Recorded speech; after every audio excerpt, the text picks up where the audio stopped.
Welcome to Mr. Sleepy Stories. Tonight we'll have a gentle chat about horses.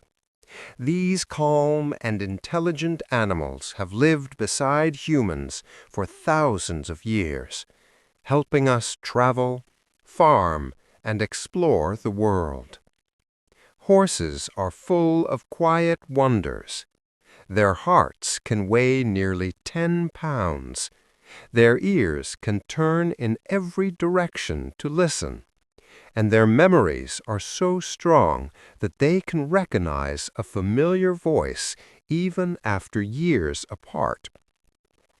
They communicate with tiny movements, a flick of an ear, a breath, a soft sound, and in the wild they take care of one another, with older horses even watching over sleeping foals. So tonight we'll drift through the world of horses together, learning about their gentle instincts, their history with us, and the many small ways they show intelligence, loyalty, and calm strength. Let's slow down, breathe, and enjoy these peaceful facts about one of the most graceful animals on earth. If you enjoy what I do here, please like, subscribe, and share your experiences with this video topic in the comments below. I'd love to read your stories and hear how these calming facts help you relax before bed. If you've ever had food poisoning, you know your body's quick defense. You throw up to get the bad stuff out. Horses, though, can't do that. Once food goes down, it stays there. The reason lies in how their bodies are built. A horse's stomach connects to its esophagus at a very tight angle, almost like a one-way valve. The muscles at that junction are incredibly strong. They're designed to keep food moving forward, not backward. That sounds efficient, but it's also a problem. Because horses can't vomit, if they eat something toxic or too much at once, it stays trapped in the stomach. Pressure builds, gas forms, and the horse feels intense discomfort, what we call colic. In humans, we'd simply throw up and feel better. For a horse, that's not an option. This is why horse owners pay such close attention to feeding routines. They offer small meals throughout the day, provide constant access to clean water, and make sure horses don't gulp food too fast. Even small changes in diet can upset that delicate system. It's a fascinating example of evolution's trade-offs. The same design that helps horses run efficiently and digest rough grass non-stop also makes them vulnerable in ways other animals aren't. So the next time you see a horse calmly grazing, remember, its entire body is built for steady, one-direction living. Everything moves forward, never backward, even when things go wrong inside. Inside every horse beats a heart built for motion. It's not just big, it's massive. A healthy adult horse's heart can weigh around 10 pounds, about the size of a basketball, quietly pulsing beneath the chest. Compared to a human heart, which weighs less than a pound, that's a lot of muscle. And it has to be. Every time a horse gallops, that powerful organ pushes gallons of oxygen-rich blood to fuel more than 1,000 pounds of moving muscle. This is what gives horses their incredible endurance.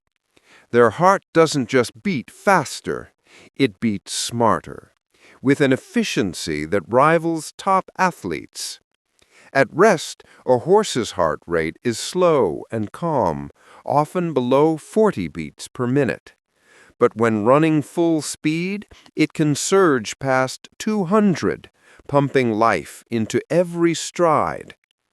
There's a famous story about a racehorse named Phar Lap, a legend from the early 20th century.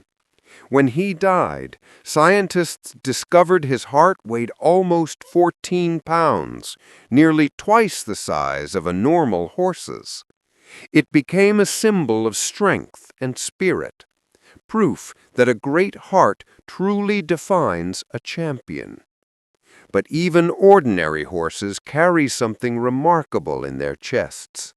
That steady rhythm keeps them calm, powerful, and connected to the earth in a way that feels almost poetic. Each beat is a reminder of how nature balances strength and serenity. So next time you see a horse's flank rise and fall, know that behind that quiet movement lies an engine of pure endurance, a heart built not just for survival, but for grace in motion. When you stand close to a horse, it's hard not to notice those enormous, liquid eyes. They're calm, dark, and expressive, and scientifically, they're the largest of any land mammal. Each one is about the size of a golf ball, positioned wide on the sides of the head. That placement isn't just for beauty, it's survival design. With eyes set so far apart, a horse can see nearly everything around it, almost a full 350 degrees of vision. Only a small blind spot exists right in front of the nose and directly behind the tail. This wide field of view lets horses spot movement long before most animals notice a thing. Out in the wild, that can mean the difference between escaping a predator or becoming lunch. Even now, in stables and pastures, that instinct remains. A sudden movement behind them can make them startle, not because they're nervous, but because their eyes are wired to detect danger instantly. Their vision also works differently from ours. Horses see the world in softer colors. Shades of blue and green stand out, while reds appear muted. Detail is less sharp, but motion is everything. They might not notice a red apple's color, but they'll catch the tiniest flick of your hand. When you look into a horse's eyes, you're seeing the reflection of an ancient way of viewing the world, one built for awareness, caution, and grace. Those large eyes don't just see, they read the landscape, the wind, and even the emotions of the humans who care for them. Through those vast, steady eyes, the world must always look alive and full of motion. Horses have a strange and wonderful way of resting. They can sleep while standing up. It sounds impossible, but nature equipped them with something remarkable called the stay apparatus. This system of tendons and ligaments locks the horse's legs in place so it can relax without falling over. Imagine being able to take a nap without ever sitting down. That's everyday life for a horse. This ability came from evolution's quiet wisdom. Horses are prey animals, which means lying down for long periods could once have been dangerous. In the wild, a sleeping horse needed to be ready to flee in an instant. The stay apparatus allows the leg muscles to rest while the joints remain stable, keeping the horse upright and balanced, even in deep relaxation. But standing sleep isn't quite the full recharge. Horses experience two kinds of sleep: light dozing on their feet, and deep REM sleep, which requires lying down. During REM, their muscles need to completely relax, and that's only possible when they're resting on the ground. Usually, horses lie down for these deeper phases only when they feel perfectly safe, often when another horse is standing guard nearby. If you watch a herd, you'll notice the pattern. Some stand quietly, half asleep, while others stretch out on the grass. It's a shared rhythm of trust and vigilance. There's something quietly poetic about it, a creature that never fully lets its guard down, yet still finds rest wherever it stands. The stay apparatus isn't just a mechanical trick. It's the body's way of saying, you can rest, but stay ready. A balance between peace and awareness. Something humans might envy. Unlike humans, horses never truly stop teething. Their molars and incisors grow slowly but steadily throughout life. A clever design for an animal that spends most of its waking hours chewing. On the open plains, wild horses graze for up to 16 hours a day, grinding coarse grasses, seeds, and bits of soil. That constant motion acts like natural sandpaper, wearing their teeth just enough to keep them at the right length. The balance is delicate. Too little wear, and the teeth grow sharp edges that make chewing painful. Too much wear, and they can't process food efficiently. It's nature's version of continuous maintenance, a perfect cycle of growth and erosion. In domestic life, though, horses often eat softer feed or pellets that don't wear the teeth as effectively. Over time, this can lead to uneven surfaces or sharp hooks inside the mouth. That's why caretakers schedule regular floating, a gentle dental filing done by veterinarians. It's not cosmetic. It keeps the horse comfortable and able to chew evenly. A horse's mouth tells the story of its life. The shape and angle of the teeth can even reveal its age, almost like reading rings on a tree. Older horses sometimes have shorter, smoother teeth, showing years of steady grazing and care. It's easy to forget how much of a horse's health begins with its mouth. Every blade of grass, every slow chew, keeps that natural balance in motion. Growth meets wear. Effort meets reward. In a way, it's the quiet rhythm of a grazing horse that keeps everything in harmony. A reminder that even small, repetitive actions sustain life in the long run. A horse's ears are like tiny radar dishes, swiveling smoothly in almost any direction. Each ear can rotate nearly 180 degrees, powered by 10 individual muscles that let them move independently or together. That's how a horse can listen to two different things at once: the rustle of grass ahead and the quiet footsteps of someone approaching from behind.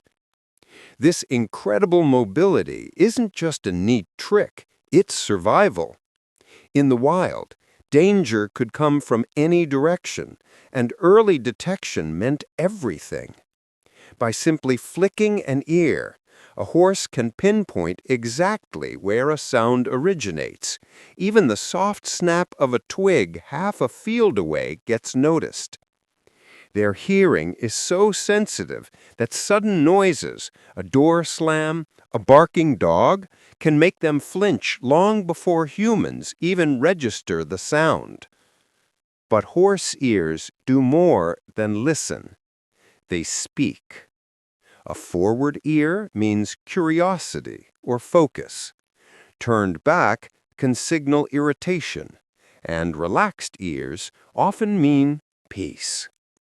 When two horses stand together, their ears are in constant quiet motion, mirroring and reacting, a conversation made entirely of subtle shifts.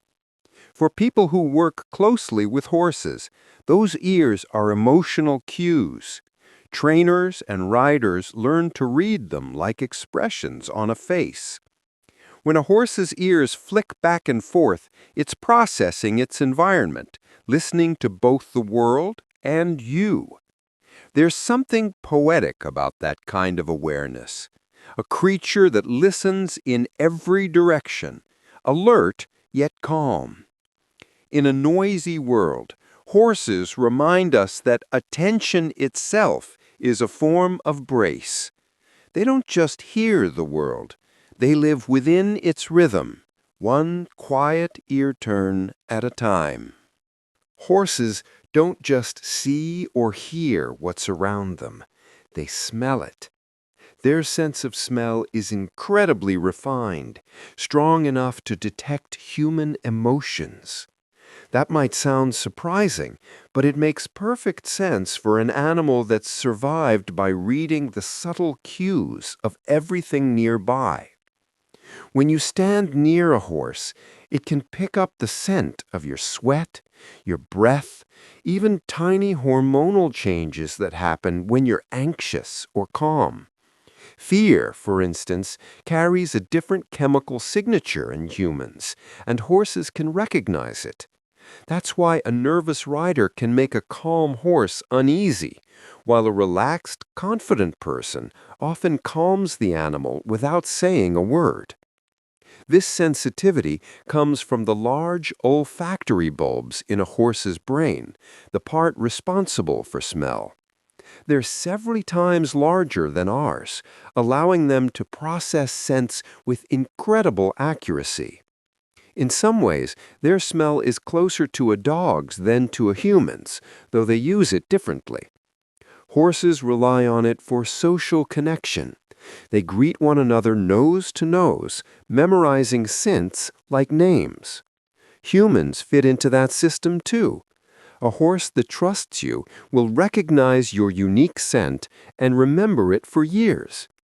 If you visit again after months apart, it might lower its head toward your chest or hand, its way of confirming, "Yes, I know you." It's a quiet reminder that emotions aren't always hidden. To a horse, they're as real as sound or color. When you're calm, their scent tells them so. When you're afraid, they know that too.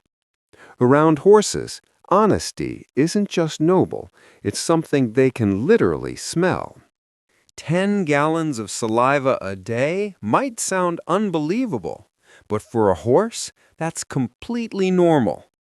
Their mouths work almost non-stop, chewing hay, grass, and feed for hours, and all that motion keeps the saliva flowing. It's not just moisture, it's an essential part of their digestive health. When a horse chews, every movement of the jaw triggers saliva glands to release this natural fluid, rich in enzymes and bicarbonate. It acts like a built-in buffer, keeping their stomach acid under control and helping food slide smoothly down the esophagus. Without it, digestion would be harsh and uncomfortable. Horses don't produce saliva unless they're actually chewing, so grazing slowly through the day is more than a habit. It's their body's way of protecting itself. Humans, by comparison, make about a quart of saliva daily, not even close. But then again, we don't spend half the day chewing rough, fibrous plants. Horses' mouths are built for endurance, not snacks. That steady, rhythmic chewing and the flood of saliva that follows keeps their digestive system moving like clockwork. When horses don't have enough roughage to chew, problems start. Without constant saliva, stomach acid builds up and can cause painful ulcers. That's why feeding routines are designed to mimic natural grazing, giving them hay to nibble on throughout the day rather than big meals. It's a beautiful bit of design, really. The simple act of chewing keeps the whole body in balance, the stomach calm, the teeth healthy, and the mind relaxed.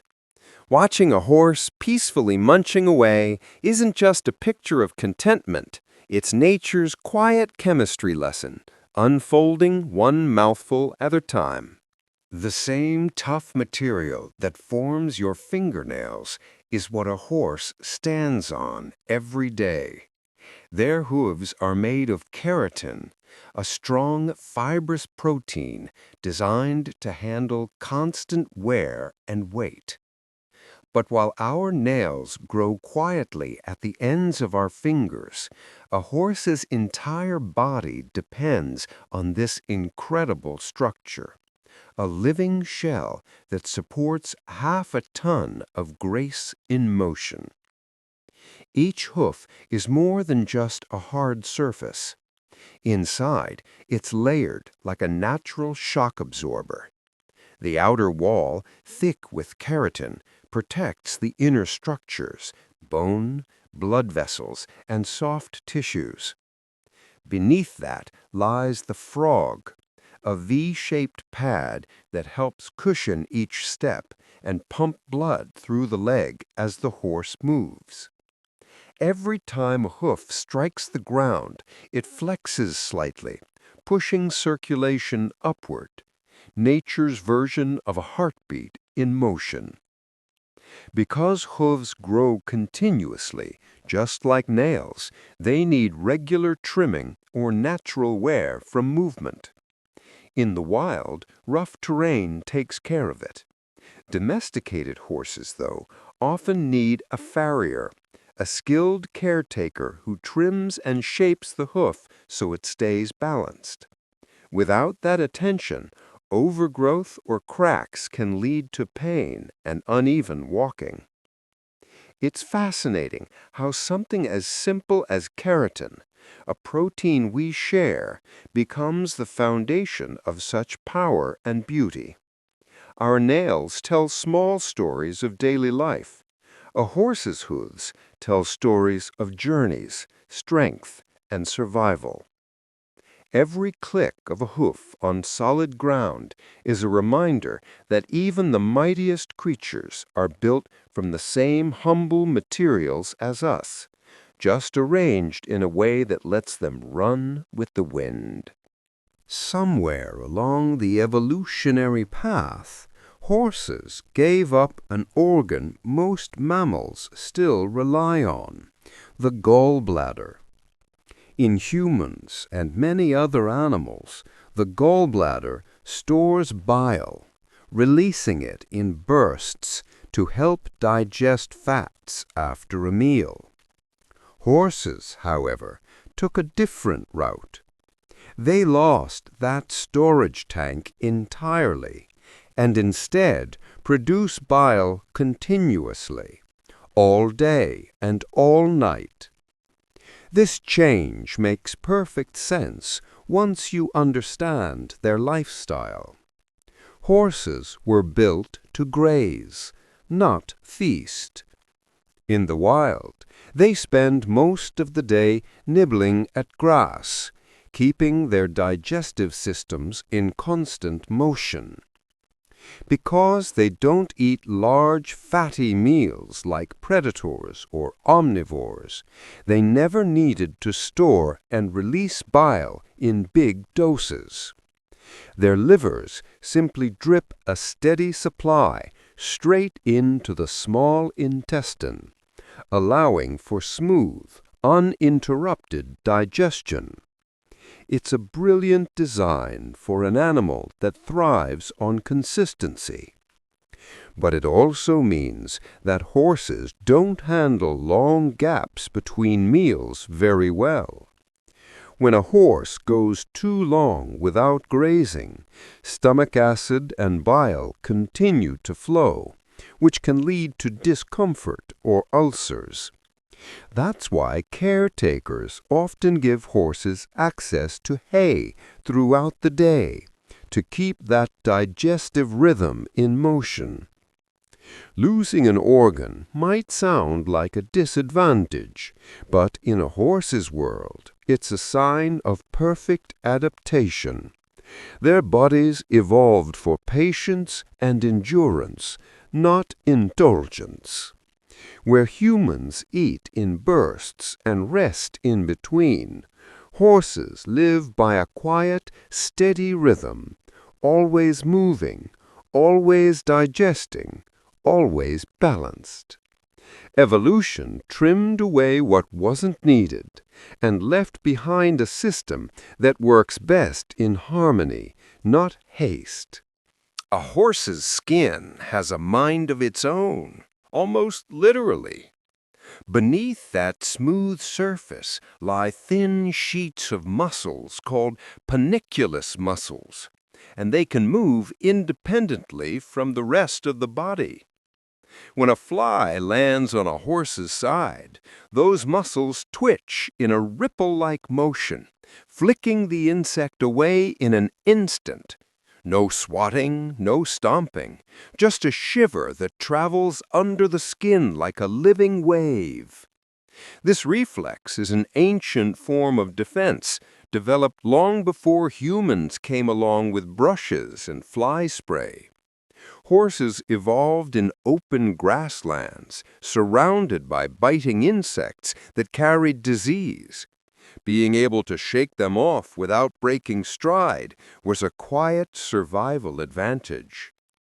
Even today you'll see it, that tiny ripple along the flank, often followed by a tail swish or an ear flick. It's both graceful and efficient, a built-in shield against irritation. What's fascinating is how precise it is. Horses can pinpoint exactly where the tickle or touch occurs, even if it's just a single hair moving. Their skin is packed with nerve endings, far more sensitive than most people realize. To them, a fly landing feels almost like someone lightly tapping your arm. Humans have a tiny trace of this ability, that reflex shiver when something tickles our skin. But in horses, it's a full-body superpower. It keeps them comfortable, alert, and free to focus on the world around them. There's something almost poetic about it. A creature so large and strong, yet so finely tuned that even the lightest touch sparks a response. It's a reminder that true strength doesn't dull sensitivity. It works in harmony with it. When a horse finishes a long run and its coat glistens with white foam, it's not soap or dirt, it's science. Horses produce a special protein in their sweat called latherin, and it's what makes their sweat foam. This natural substance helps water spread evenly across their thick hair, improving cooling during intense exercise. Without it, their sweat would simply bead up and roll off, leaving much of their body struggling to lose heat. Latherin acts like a natural detergent. It breaks the surface tension of sweat, allowing it to soak the coat and skin more efficiently. That's why after a workout, horses often look as if they've been lightly soaped, especially around the neck, flanks, and shoulders, where the muscles work hardest. The foam isn't a sign of distress, it's actually proof that their cooling system is doing its job. Unlike humans, who rely mostly on bare skin to release heat, horses have to push sweat through a dense layer of hair. That makes latherin even more important. During long gallops or on hot days, a horse can lose several gallons of sweat, a powerful but necessary trade-off to stay cool. When the work is over and they stand quietly, that foamy lather dries into light salt traces, a delicate reminder of effort and endurance. Caretakers often rinse it away, but for a moment it tells the story of movement, power, and balance. It's a small marvel of biology, one protein that turns sweat into an efficient cooling system, letting such a large animal perform with grace and stamina. What looks like soap bubbles on the surface is really nature's clever way of saying this body was built to run and built to recover. If you ever stand beside a horse and listen closely, you'll hear a quiet symphony coming from its belly. Gurgles, rumbles, and soft bubbling sounds. It might seem odd, but that background music is actually a sign of perfect health. A horse's digestive system never really rests. It's designed to keep food moving in a slow, steady rhythm all day long. Those sounds come from gas and fluid shifting as bacteria break down grass and hay inside the long, winding intestines. Horses rely on these microbes to ferment their food and extract nutrients, and the process naturally creates noise. Every gentle growl or slosh is proof that everything is working just as it should. What worries caretakers isn't the noise, it's the absence of it. When a horse's stomach goes quiet, it can signal that the digestive tract has slowed down or stopped, a condition often linked to colic. Because horses can't vomit or release gas easily, even small blockages can cause serious discomfort. That's why experienced owners and veterinarians will sometimes press an ear to a horse's side, listening carefully for that steady, familiar rhythm. Movement helps keep things flowing, too. Horses that graze throughout the day and walk often have healthier digestion than those confined for long periods. Their entire body, from the mouth to the hooves, works in a cycle that depends on motion. It's a comforting thought, really. Even when a horse stands still in a pasture, something inside is alive with quiet energy. Those gentle rumbles are more than sounds. They're whispers of balance, a reminder that life itself is rarely silent when everything is working in harmony. Before the ground even begins to shake, horses often know something is coming. They'll raise their heads, snort, or shift uneasily, sometimes pacing or trying to flee. It's not superstition. Their bodies are simply tuned to the earth in ways ours aren't. Horses can sense subtle vibrations through their hooves and skin long before humans notice a thing. Deep inside the ground, waves of energy ripple outward before an earthquake hits. These primary waves, or P waves, move faster than the violent shaking that follows, and horses seem to pick them up almost instantly. Their strong, sensitive legs, filled with nerves and muscles designed for balance, act like natural seismographs. Even small tremors that humans can't feel register through their hooves as a change in pressure or motion. There have been countless reports from farms and stables of horses becoming unrestless minutes, sometimes even hours before earthquakes. During the 2011 Japan earthquake, for example, horses were seen bolting or calling out moments before the ground trembled. Scientists believe they may also sense shifts in air pressure, electromagnetic changes, or low-frequency sounds that precede seismic activity. Humans once relied on this kind of awareness too, but most of us have long lost that deep connection. Horses never did. They still live in constant dialogue with the environment, listening, feeling, and reacting to the earth beneath them. It's humbling to think that while we wait for machines to warn us, a herd of horses might already be responding, guided not by logic, but by instinct. Their awareness isn't mystical, it's natural, a living echo of the wild world we used to sense so clearly ourselves. Long, graceful eyelashes aren't just for beauty. In horses, they're an essential shield. Each lash serves as a tiny guardian, protecting those large, expressive eyes from sunlight, dust, and debris. But beyond that, horse eyelashes also filter harsh UV light, reducing glare and helping them see comfortably in bright, open fields. Unlike humans, who can squint or shade their eyes with a hand, horses rely on their lashes and lids to guard their vision.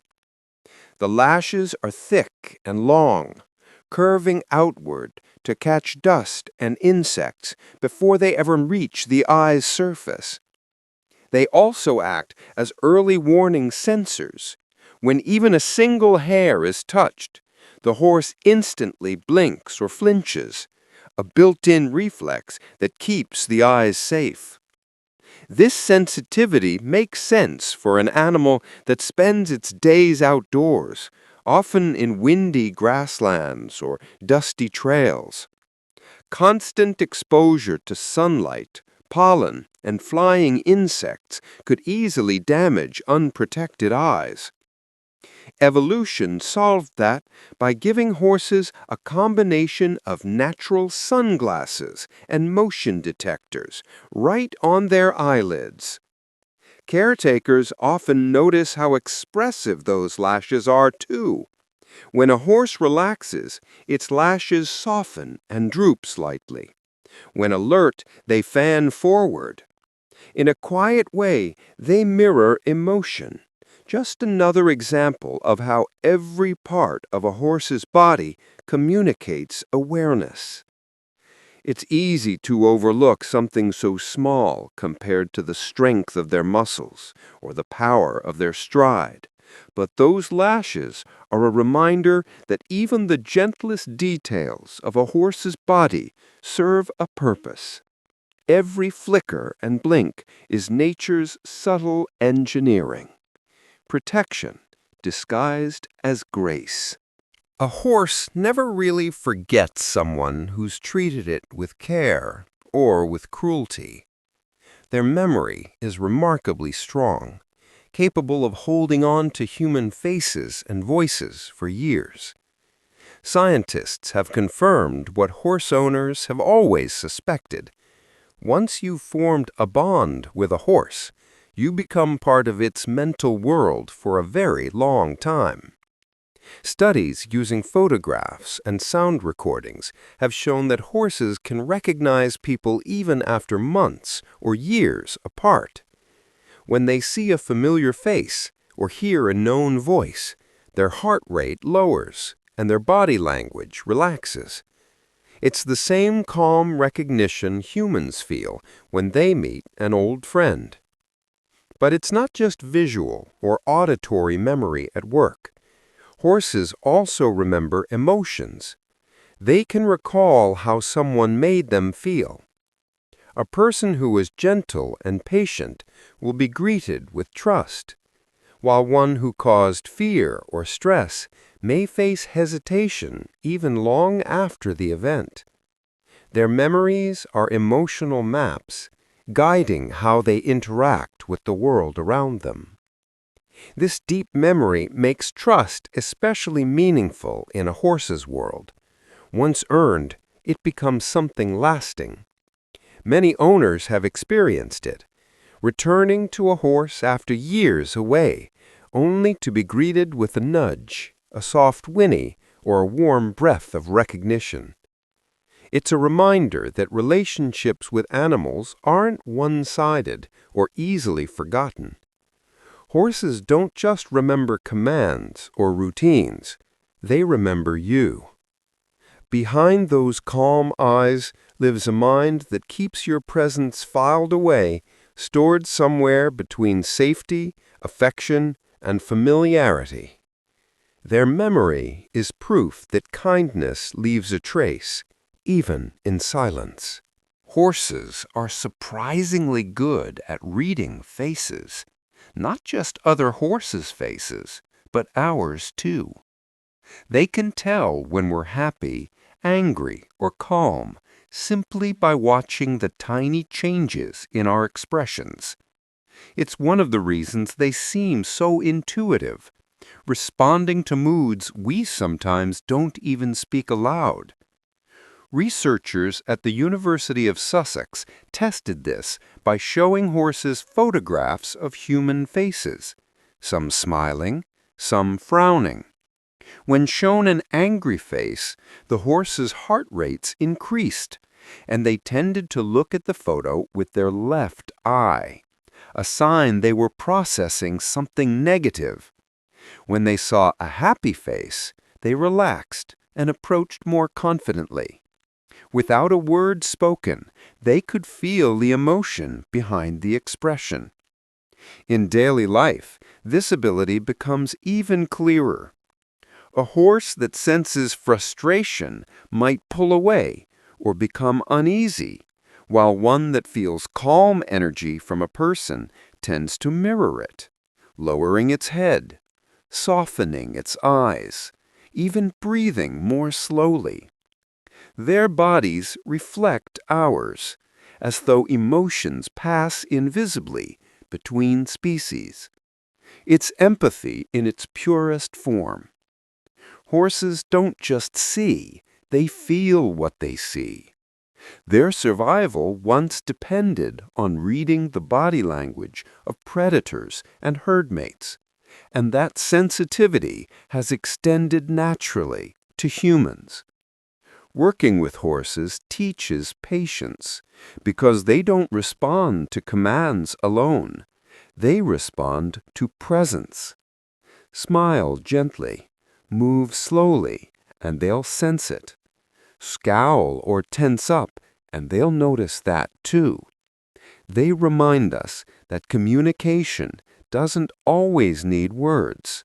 Sometimes it's just about being seen and truly understood by another living being who's watching your heart through your face. When a person and a horse share quiet space together, something invisible happens. Their heartbeats begin to fall into rhythm. Studies have shown that during calm, trusting interaction, a horse's heart rate can synchronize with that of the human beside it. It's as if their bodies are quietly agreeing to breathe and feel together. Researchers noticed this while observing therapy horses and their handlers. As people groomed, stroked, or simply stood near the animals, both heart rates began to slow, eventually matching in pace. The synchronization wasn't forced. It emerged naturally through trust and stillness. It's the same biological connection that happens between close friends or even mothers and infants. For horses, whose survival once depended on reading subtle energy in their surroundings, this sensitivity is a deep part of their nature. They respond to the emotions of those around them. If a person approaches with nervousness, the horse's pulse may quicken. If that same person exhales and relaxes, the horse often mirrors that calm within seconds. It's communication without words, the language of rhythm and presence. People who spend time with horses often describe the feeling as grounding. Just standing near a calm horse can slow your breathing and quiet your thoughts. In return, the horse feels that peace reflected back. The boundary between species softens, replaced by mutual awareness. It's a gentle reminder that connection doesn't always come from talking or training. Sometimes it comes from shared silence. A horse's steady heart can teach us something simple yet profound, that peace is contagious, and when trust is real, even two very different hearts can beat as one. For horses, kindness speaks louder than candy. Research has shown that they respond better to positive reinforcement, calm words, soft tones, gentle touch, than to food-based rewards. It might seem surprising for such large animals, but to a horse, emotional reassurance carries more meaning than a handful of treats ever could. When a person praises a horse in a relaxed, confident voice, the horse associates that sound with safety and approval. Their heart rate often drops, their ears flick forward, and they show subtle signs of relaxation, licking lips, lowering the head, or softly blowing air. It's their way of saying, "I understand." Over time, this approach builds trust that lasts far longer than any food motivation. Treats can still be used in training, of course, but horses learn more deeply from consistency and tone. Because they are prey animals, their brains are finely tuned to emotional energy, especially vocal patterns. A harsh voice, even without physical punishment, can trigger tension. A calm voice, on the other hand, reinforces confidence and stability. Trainers who work closely with horses often say, "You don't teach with your hands, you teach with your energy." A horse senses whether you mean what you say and whether your body matches your words. They don't care about sugar cubes as much as they care about sincerity. It's a humbling truth. Creatures so powerful still seek gentleness as their greatest motivator. They remind us that respect is earned not through control, but through calm communication. In a world that often shouts to be heard, horses remind us that sometimes the quietest praise carries the deepest impact. Out in the wild, a herd of horses doesn't follow the biggest or the strongest. It follows the wisest.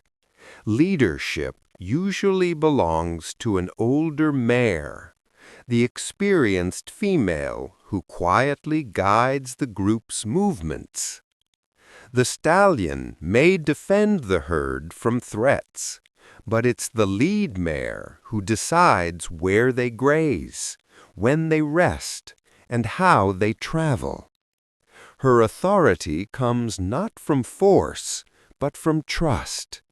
She earns that role through years of experience, knowing the safest water sources, sensing weather changes, and reading danger before it arrives. When she begins to move, the others follow, not out of fear, but out of confidence in her judgment. In the horse world, leadership is less about command and more about calm assurance. The stallion's job is different. He stays near the edges of the group, watching for predators or rival males, stepping in when protection is needed. But even he takes cues from the lead mare's rhythm. It's a partnership of balance, wisdom and strength, working side by side. Researchers observing wild mustangs and zebras have found that herds led by older mares are more stable and less prone to panic. When danger appears, the mare doesn't bolt first. She pauses, assesses, and then moves with purpose. The herd mirrors her composure. There's something quietly profound in that structure. Power doesn't always roar. Sometimes it guides with patience. The lead mare leads because others choose to follow her, not because she demands it. Her authority is earned through consistency, compassion, and calm, the kind of leadership that holds a herd together through storm, hunger, and time itself. When a horse loses a close companion, whether another horse or a beloved human, something in its demeanor changes. They don't understand loss the way we do, but they feel it just as deeply. Horses form powerful emotional bonds, and when those bonds are broken, they grieve in quiet, visible ways that are hard to miss. Many caretakers have seen it firsthand. A horse whose stablemate passes away might stand at the gate, staring toward the empty stall. Some call out softly, others pace or stop eating for days. Their routine falters, their curiosity fades. It's not just a habit, it's a heartache. They look for the one who's gone, confused by the sudden silence. In the wild, when a herd member dies, the others sometimes stand nearby for hours, even days, as if keeping watch. They sniff, circle, or linger before moving on. Scientists call it mourning behavior, but it feels more like respect, an unspoken acknowledgement that something meaningful has ended. The same happens with humans. Horses remember the voice, scent, and presence of people they trust. When that person is gone, they often search, waiting at familiar spots, reacting to familiar sounds. It's a quiet form of loyalty, one that doesn't fade easily.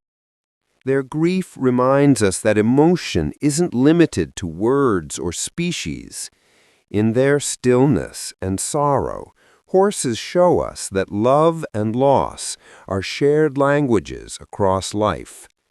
They feel connection not in logic, but in rhythm, through breath, presence, and memory. And even when a companion is gone, that bond continues, carried somewhere deep in the steady beat of a horse's heart. Across open plains or quiet valleys, a horse's call can travel farther than you'd expect, and so can its hearing. Horses can detect another horse's whinny from nearly 2 kilometers away, even if the sound is faint or carried by the wind. Their large, mobile ears and finely tuned sense of hearing make them natural communicators in wide, open spaces. Each whinny carries more than noise. It's filled with meaning. Horses recognize familiar voices instantly, distinguishing friends from strangers by tone and rhythm. A high, sharp call might signal alarm, while a longer, softer one might be a greeting. Even the pauses between sounds tell a story. It's a language built on instinct, emotion, and survival. In the wild, this long-distance hearing was essential. Herds could spread out over large areas while still staying connected. If one member sensed danger, a warning call would ripple across the landscape, bringing the group together again. Mothers and foals, too, relied on sound. A mare could locate her young by its voice alone, even among dozens of others. Their ability to pinpoint sound direction is equally impressive. With ears that swivel independently up to 180 degrees, horses can lock on to the source of a sound without moving their heads. It's why they sometimes appeared to listen with their ears, turning them like little radar dishes towards what matters most. There's something beautiful about the thought that two horses, miles apart, can share a moment through the air. A reminder that distance means little when communication is built on trust and familiarity. Their voices carry not just across fields, but through time, the echoes of a language older than words, still spoken on the wind. Among horses, friendship is often expressed through something simple and tender: mutual grooming. When two horses stand side by side and gently nibble or scratch each other's necks, they're not just cleaning, they're communicating affection. This behavior builds trust, eases tension, and reinforces bonds within the herd. It's their quiet version of a hug. You'll often see it happen during calm moments, after grazing, resting, or when the sun is warm. One horse will stretch its neck toward another and begin to gently nip at the withers or mane. The other almost always responds, returning the gesture in the same rhythm. Both relax, eyes half closed, lips quivering slightly. It's a mutual exchange of comfort, as natural as breathing.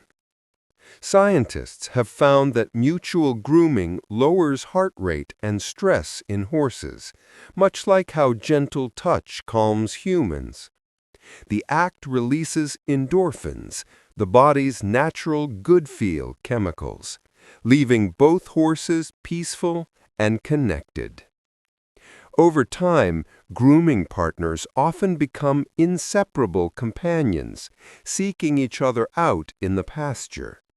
It also plays a practical role, helping to reach itchy spots that hooves can't. But at its heart, it's about more than that. Horses use grooming to maintain emotional harmony in the group, smoothing over tension and reaffirming trust after conflict. Watching two horses groom each other reminds us of something universal: the comfort of closeness. They don't need words to say, "I trust you," or "I'm here."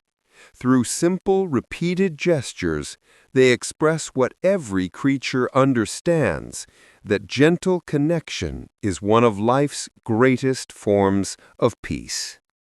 A horse speaks volumes without ever making a sound.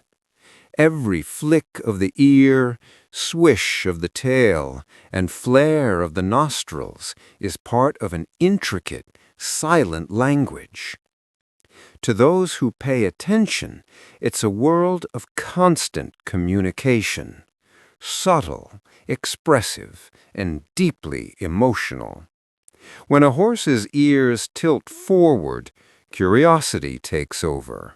It's alert, interested, maybe even excited. Ears turned back don't always mean anger.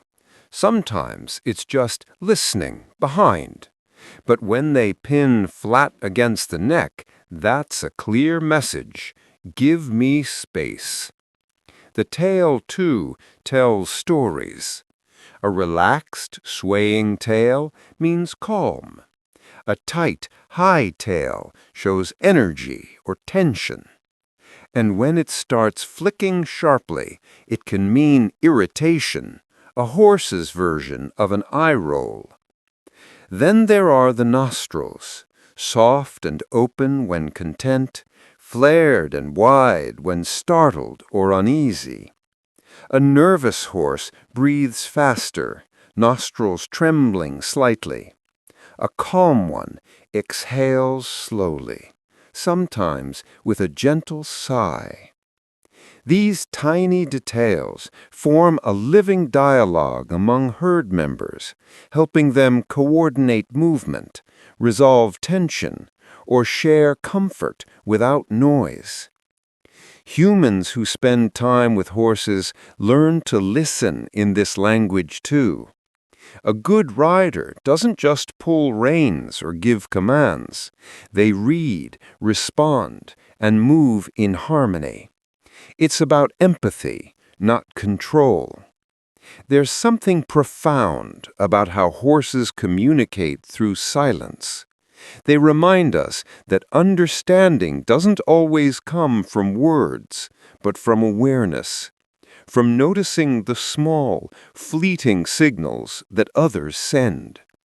In a world that often talks too loudly, horses teach us the quiet art of listening with the eyes and the heart. Without even realizing it, a horse can begin to mirror its rider's breathing, matching pace for pace, breath for breath. It's not something trained or forced. It happens naturally when trust and relaxation are present. In that shared rhythm, communication deepens into something that feels almost invisible. Researchers studying this phenomenon noticed that when riders slow their breathing, horses often do the same. Their chest movement, heart rate, and even stride can subtly adjust to the human's calm energy.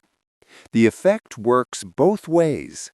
A tense rider can make a horse uneasy, while a slow, steady exhale can quiet nervousness in seconds. It's one of those delicate, unspoken exchanges that defines the bond between horse and human. This mirroring is rooted in instinct. Horses are herd animals. In the wild, they synchronize breathing and movement to stay alert and connected. That same natural coordination extends to their interactions with people. When a rider relaxes, the horse senses it through touch, sound, and vibration, especially the rise and fall of the human's chest against the saddle.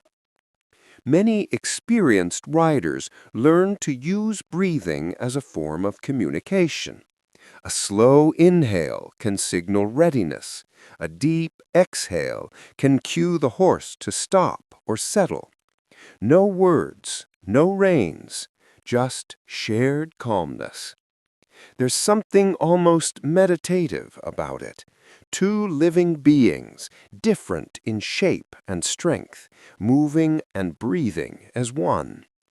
It's not control, it's cooperation.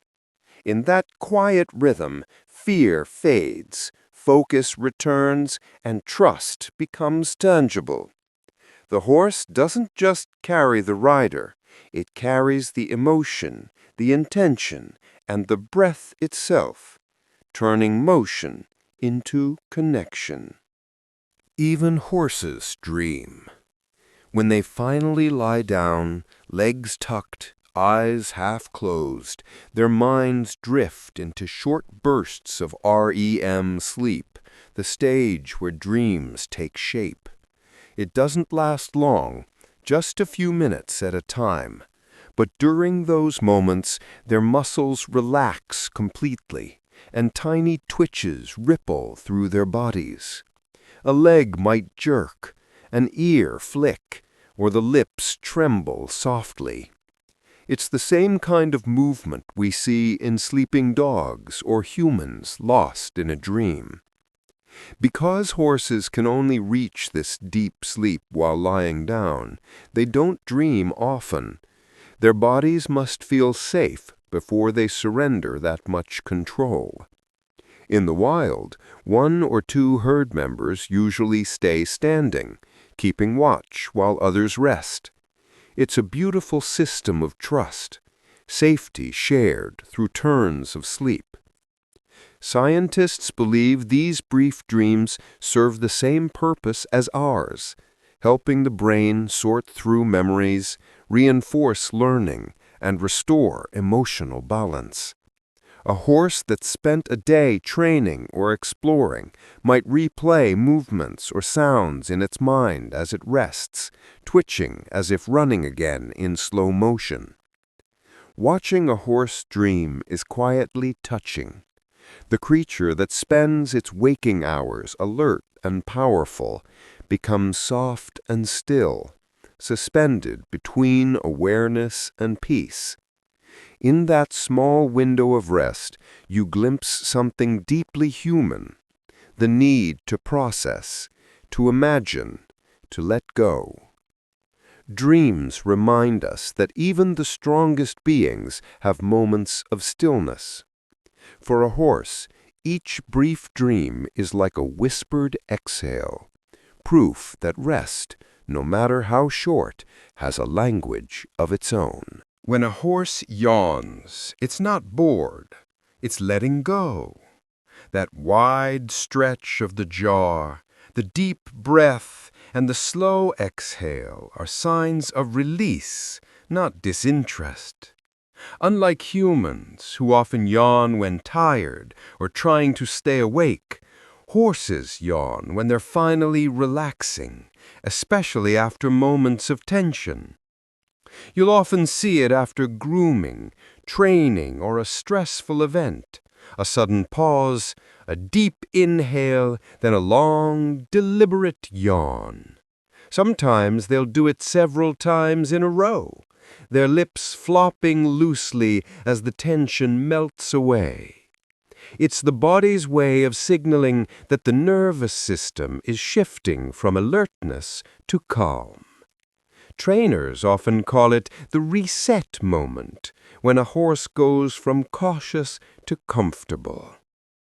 Scientists believe yawning helps regulate oxygen and body temperature, but in horses there's also an emotional component.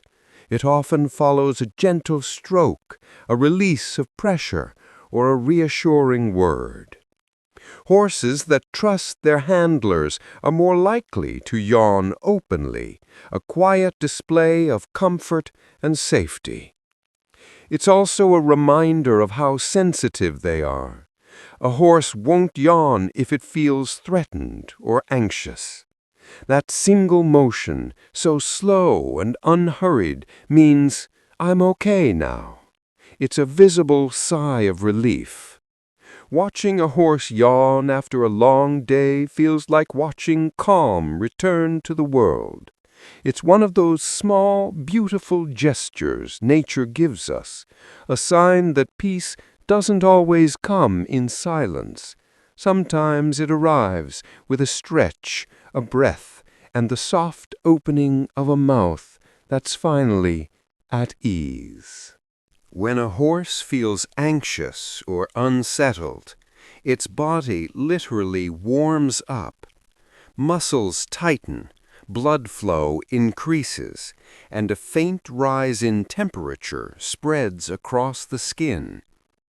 What's fascinating is that other horses can sense this change, even without touch. Their sensitivity to heat, smell, and subtle shifts in energy allows them to pick up on one another's emotions almost instantly.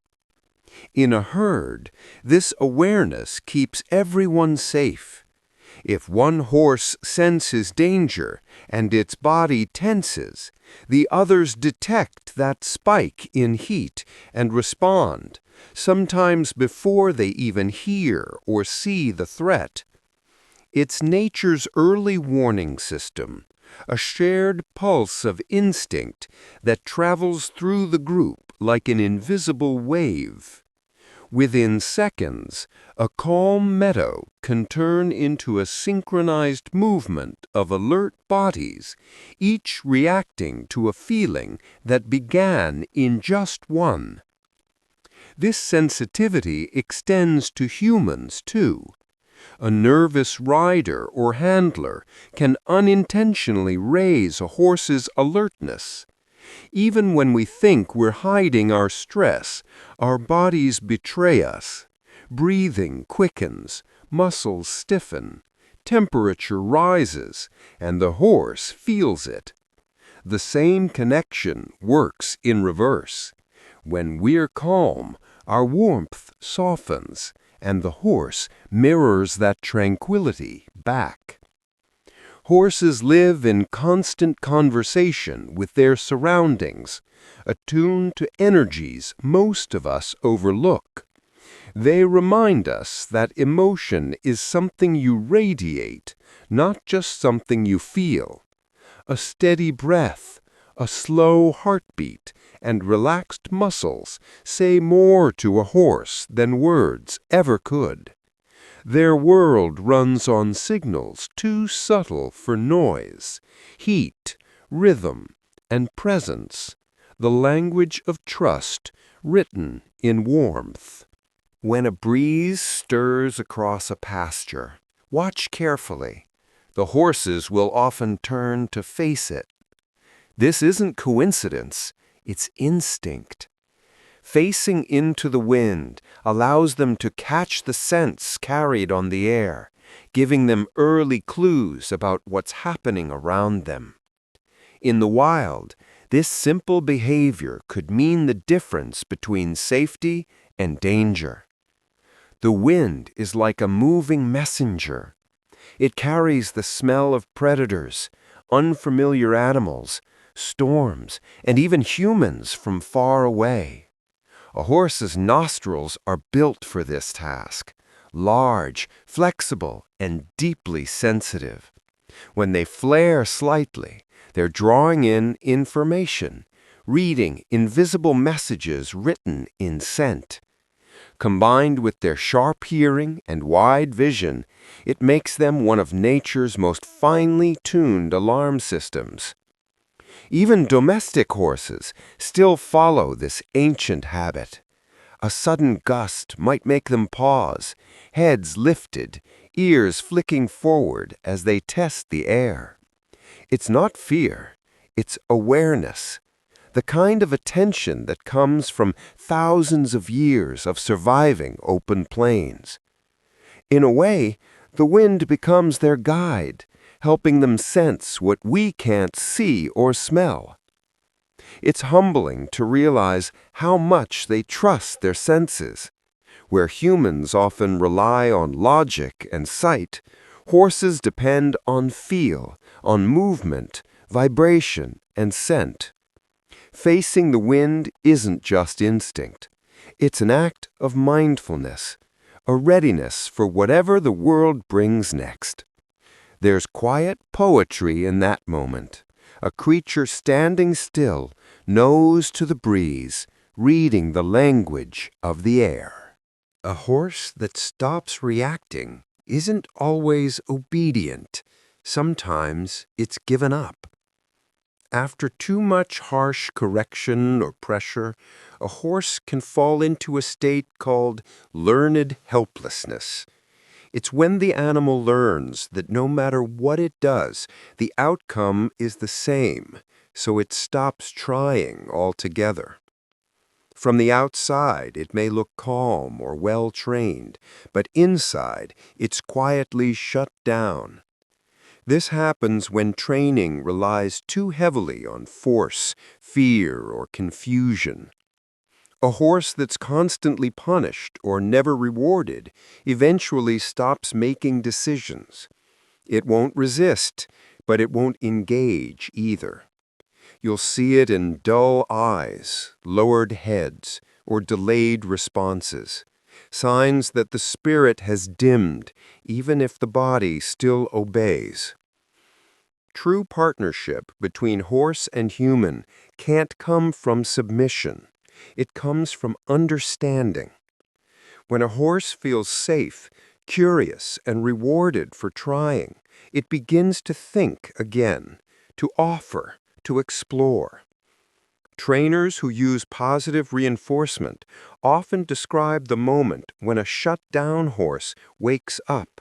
The ears perk forward, the eyes brighten, and the movements become lighter. That's not obedience, that's trust returning. Horses are incredibly intelligent and sensitive. They don't need dominance, they need clarity and consistency. The best trainers know that teaching through patience builds confidence, not fear. It's a powerful lesson that extends beyond the stable. When any being, horse or human, is met with gentleness and encouragement instead of punishment, it learns not just to follow, but to flourish. Real partnership isn't about control. It's about helping another creature believe again that its choices matter. Within an hour of being born, a foal's wobbly legs begin their first uncertain dance. It's a moment both fragile and astonishing.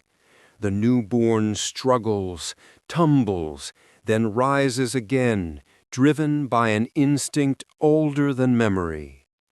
In just 30 to 60 minutes, that tiny creature, still damp and blinking at the world, is standing on its own. Soon after, it takes its first steps, shaky but determined. This incredible ability is part of nature's design for survival.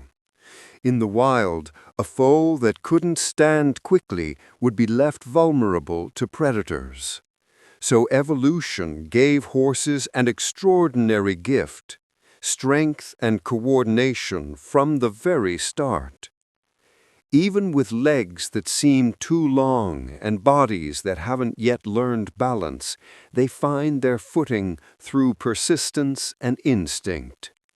The mother, calm and watchful, often stands close, nudging gently to encourage movement. Her soft whinnies guide the foal, her presence steadying its first attempts. Within a few hours, that fragile creature can walk, follow, and even trot beside her. What begins as a stumble soon becomes the graceful motion that defines the horse's entire life. For humans watching, it's a scene that never loses its wonder. That first rise, that first step, is a reminder that strength doesn't always shout. Sometimes it's born quietly, out of pure necessity. Foals don't learn to walk through instruction or practice. They're simply answering the call written in their nature. Stand, move, live. And in that first hour, they prove something timeless, that resilience is not taught, it's inherited, breathed into life with the very first heartbeat.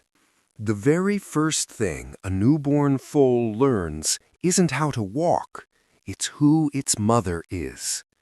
Within minutes of birth, the foal begins to imprint on her scent and voice, memorizing both as anchors in a world that's suddenly bright and unfamiliar. This instinctive process ensures the bond between mother and child forms almost immediately, a connection that means warmth, safety, and survival. While the foal is still finding its legs, the mare gently nuzzles and nickers softly, her low, rhythmic voice reassuring the newborn. The foal, guided by smell and sound, presses close to her side, recognizing her unique scent even among dozens of other horses. That scent becomes home, the first identity it ever learns. For the mare, the process is just as important. She memorizes her full scent and tiny vocal sounds, allowing her to find it easily in a crowded herd. If separated, a single whinny can bring them back together. It's an early form of communication that runs deeper than sight, one built entirely on senses and instinct. This imprinting shapes how the foal interacts with the world. Horses rely on smell and tone to recognize friends, family, and later, trusted humans. That first moment, the inhale of familiarity, the sound of the mother's voice, sets the foundation for how they learn to connect. It's a gentle reminder that for all living things, trust begins with recognition. Before understanding comes awareness, and before awareness, the quiet comfort of a familiar scent and the sound that says, "You're safe, I'm here." When a group of horses grazes peacefully in a field, their positions aren't random. Look closely, and you'll notice a pattern. Many faces in opposite directions. One's ears point north, another's south, their bodies forming a quiet circle of awareness. It's not just coincidence, it's strategy. By facing different ways, they create a living perimeter, each horse watching over the others while they eat. This simple behavior is an ancient survival instinct. Horses are prey animals, and in the wild, danger can approach from anywhere. By spreading their attention in every direction, they ensure that at least one member of the herd will notice movement or scent long before it's too late. If one horse raises its head and tenses, the rest react in seconds. The herd's safety depends on that unspoken cooperation. It's a perfect example of nature's teamwork. There's no leader assigning roles, no signal or command. Each horse simply knows its place, responding to instinct and trust. Even domesticated horses, grazing in fenced pastures far from danger, often keep this habit. It's written deep into their behavior, a shared agreement that awareness is best carried together. Other animals do it too. Zebras, deer, even geese. But horses make it look almost effortless. One grazes while the other scans the horizon, then they switch, like dancers in a silent rhythm of vigilance and rest. It's a beautiful form of balance, protection built on cooperation, not fear. In their stillness, they show us something profound. Safety isn't always about strength. Sometimes it's about trust. A horse doesn't stand guard because it must. It does so because, in its world, watching over each other is simply what peace looks like. In a herd of horses, sleep is a shared responsibility. Instead of everyone dozing off at once, they take turns. Some nap while others stay alert. This quiet system of rotation ensures that at any moment a few pairs of eyes and ears are awake, scanning the horizon for danger. It's an instinct carried from the wild, where survival depended on collective awareness. Light sleep usually happens standing up, thanks to the stay apparatus in their legs. During this kind of nap, horses can rest their muscles, but remain ready to move at the slightest sign of trouble. One horse might lower its head and drift off, while another lifts its ears, listening to the wind. Then, when the first wakes, the next relaxes, a seamless exchange, as if they've agreed on shifts without a word. Deep sleep, the kind that brings dreams, only happens when a horse feels completely safe. That's when a few will lie down while others remain standing, keeping silent watch. In a healthy herd, this trust runs deep. Each horse knows someone else is guarding the peace. It's more than instinct. It's loyalty. Even domesticated horses, long removed from predators, still follow this rhythm. In pastures, you can often spot one horse resting flat while a companion stands nearby, eyes half open, protective and calm. There's something profoundly comforting in that image. Rest shared, safety ensured through companionship. Horses remind us that peace isn't found alone, it's created together. Each nop is a gesture of trust, each watchful gaze a promise. And in that quiet exchange, the herd finds balance, the harmony of vigilance and rest that keeps them all safe beneath the open sky. Every now and then, a horse will let out a long, soft sigh, a deep exhale that sounds almost human. It's not boredom or tiredness, it's relief. That gentle sound is one of the clearest signs that a horse feels comfortable, safe, and relaxed. You'll often hear it after a training session, grooming, or even just quiet time in the pasture. The horse lowers its head slightly, its eyelids soften, and then a slow, audible breath escapes, followed by a little flutter of the nostrils. It's their way of saying, "I'm okay now." Physiologically, a sigh helps release tension. When a horse feels anxious, its breathing becomes shallow and tight. Once that stress fades, the body compensates with a longer exhale to reset the lungs and muscles. Emotionally, it works much the same way it does for us, a physical signal of calm returning. Trainers and caretakers listen for those sighs as quiet feedback. A horse that sighs during groundwork or brushing is letting you know it trusts you. It's a moment of shared peace, the kind of connection that doesn't need words. Some horses even sigh more than once, as if letting go of stress layer by layer. It's a simple sound, but one that carries so much meaning.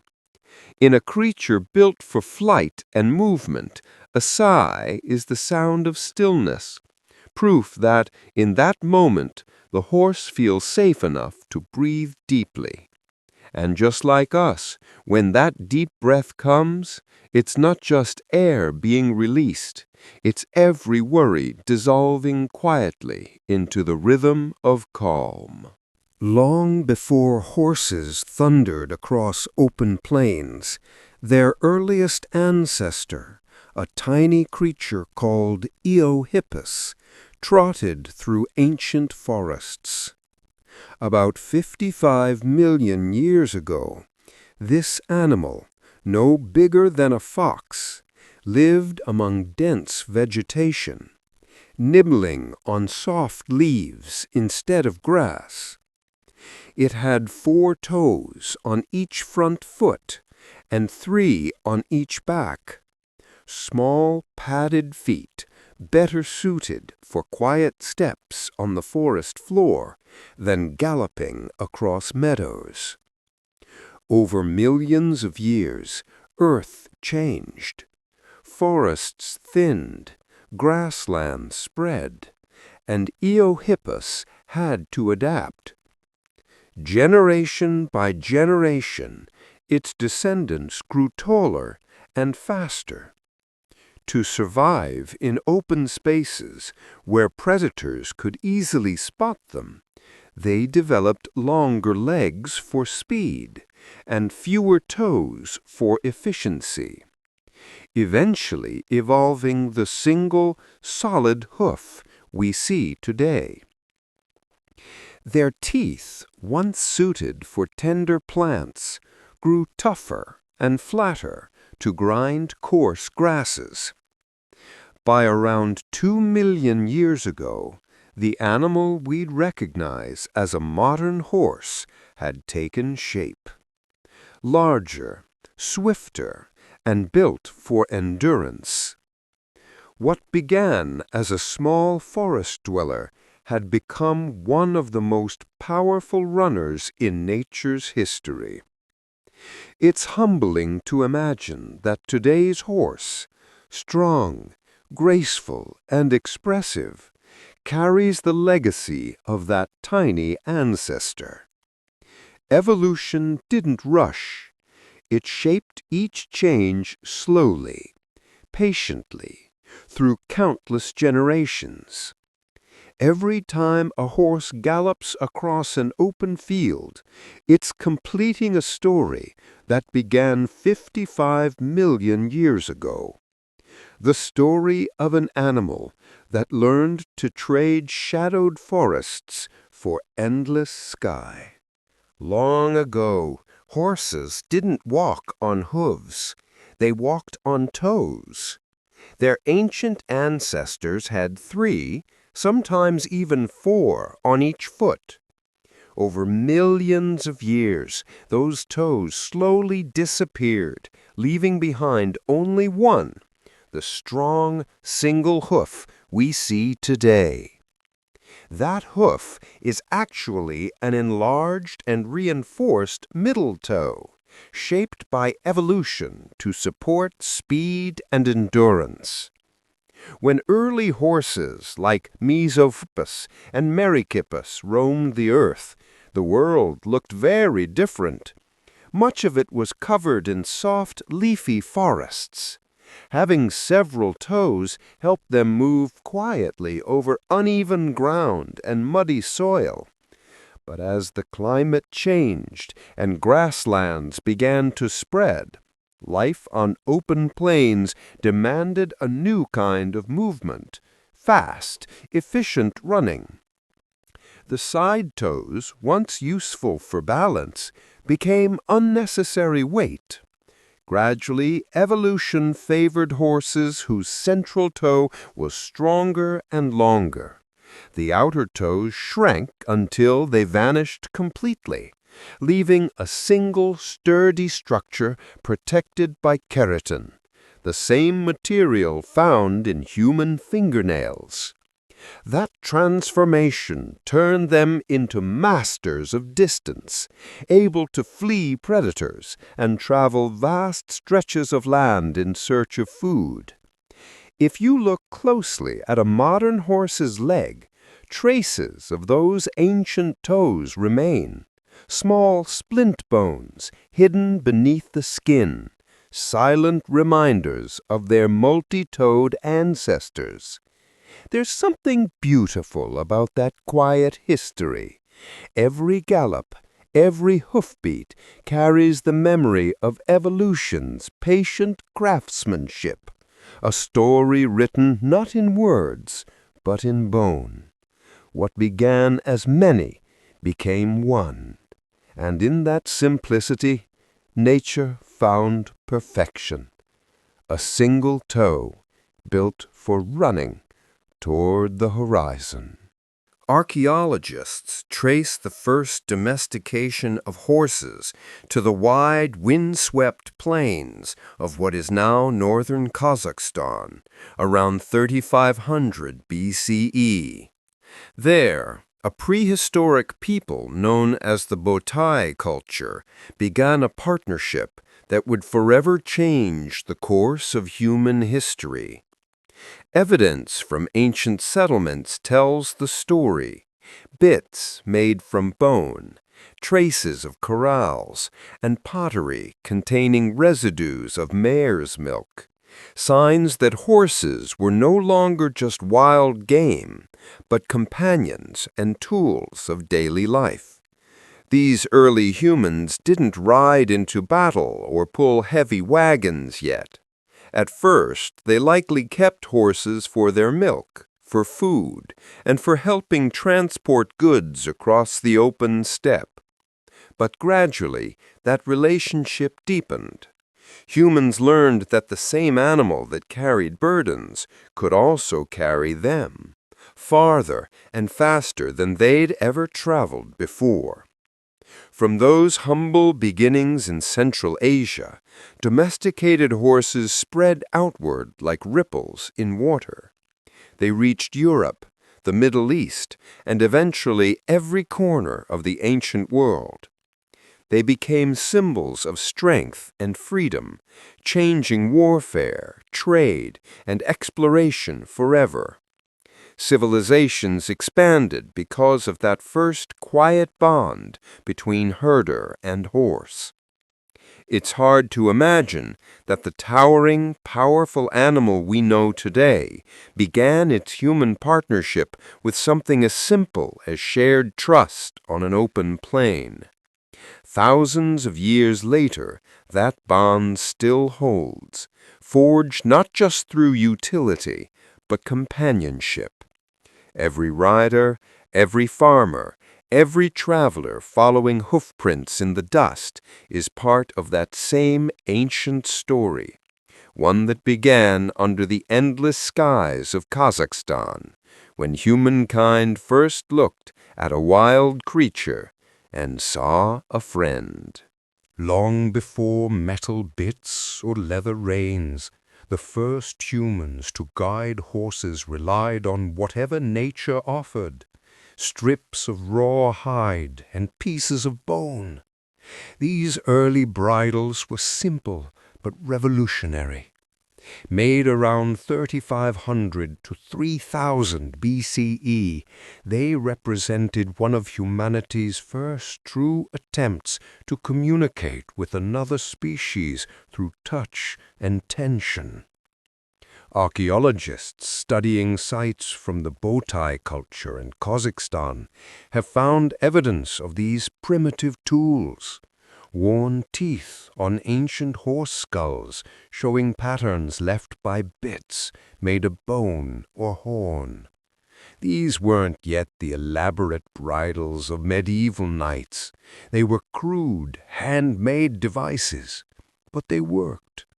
A loop of twisted hide around the jaw or over the nose gave early riders way to steer, to slow, and to build the first bridge of control between human and horse. This small invention changed everything. Once horses could be guided rather than simply herded, they became more than beasts of burden. They became partners in exploration. People could travel farther, move faster, and carry goods across vast distances. The first bridle turned freedom into direction. It was the language that allowed two species to move as one. When we look at modern bridles, polished leather, gleaming metal, intricate design, it's humbling to think of where it began. Rough rawhide, carved bone, and human ingenuity. Those early riders weren't taming wildness. They were learning to communicate with it.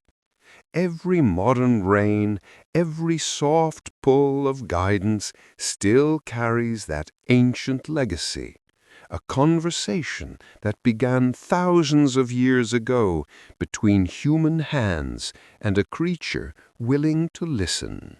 The horses of the Bronze Age wouldn't have towered above you the way modern ones do. In fact, most stood no taller than a modern pony, about 12 to 14 hands high, or around 4 feet at the shoulder. They were compact, muscular, and sturdy, built for endurance rather than sheer power. Yet these smaller animals carried the weight of civilization on their backs, quite literally.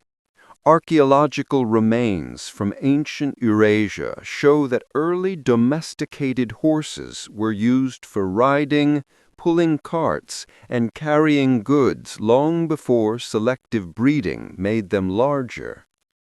Their smaller size made sense for the world they lived in.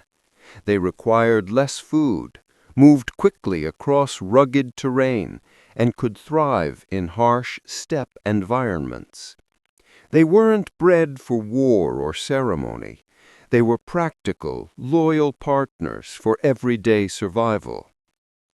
It wasn't until centuries later, as societies grew more advanced, that humans began breeding horses for specific purposes: taller mounts for warriors, heavier horses for farming, swifter ones for racing.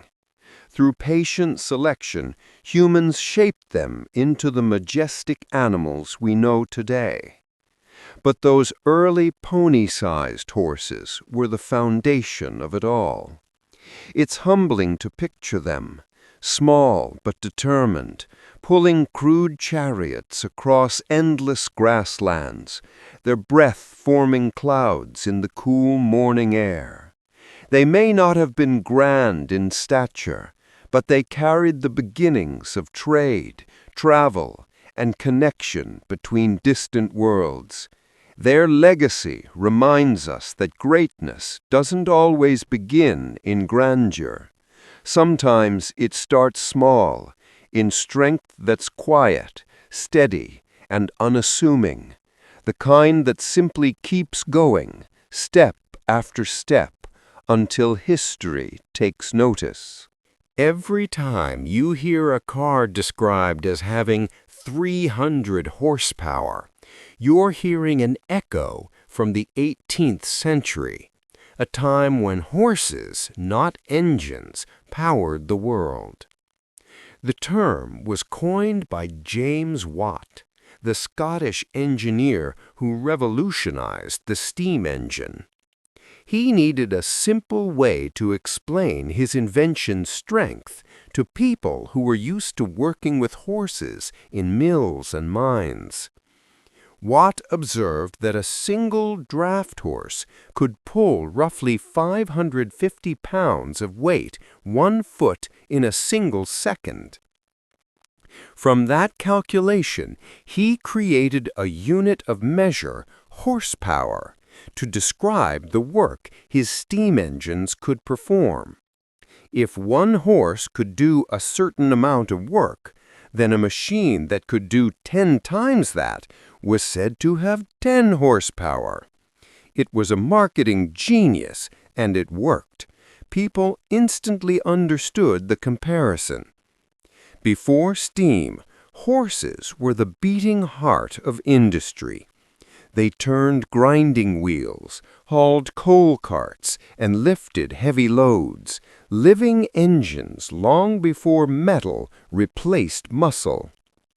Watt's clever choice of words bridged the gap between the old world and the new, letting people measure mechanical progress in terms of something deeply familiar. Today, the term remains, even though no horses are involved. From cars to airplanes, we still describe power using the same phrase, a small tribute to the animal that once carried humanity's burdens and dreams. It's a reminder that even as technology races forward, our language still remembers where it began, with hooves on the ground, muscles straining, and a partnership between strength and invention that shaped the modern world.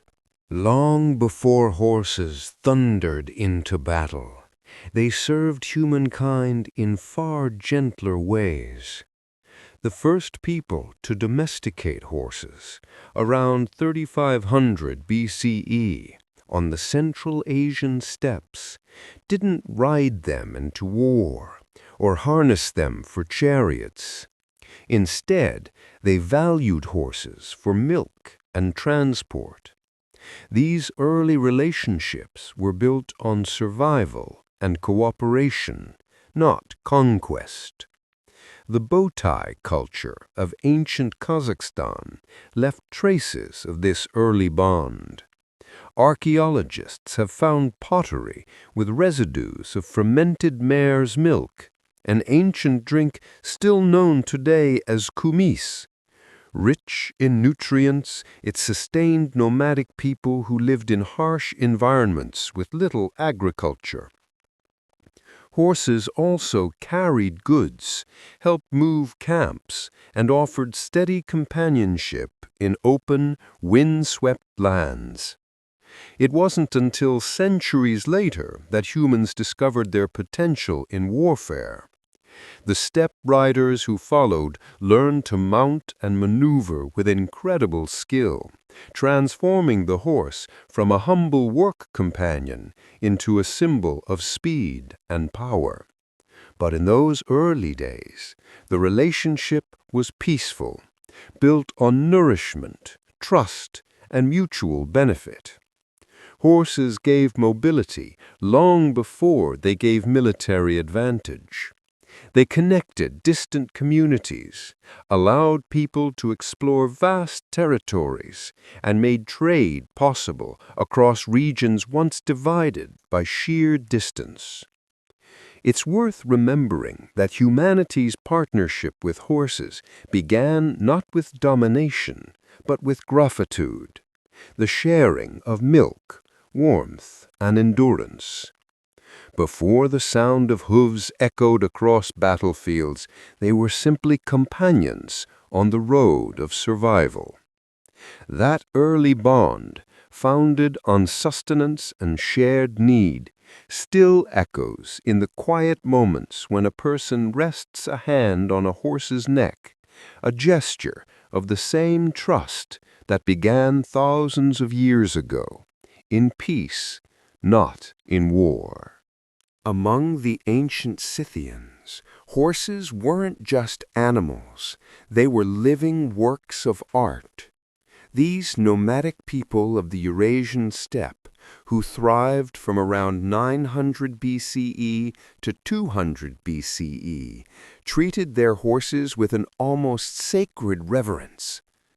Archaeological discoveries from frozen burial mounds in Siberia and Kazakhstan reveal an astonishing detail. Scythians decorated their horses with gold leaf, dyed manes, and even tattoos.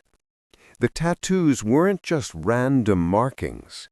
Using natural pigments and fine tools, they inked patterns of spirals, animals, and symbols onto the skin, designs nearly identical to those found on Scythian warriors themselves.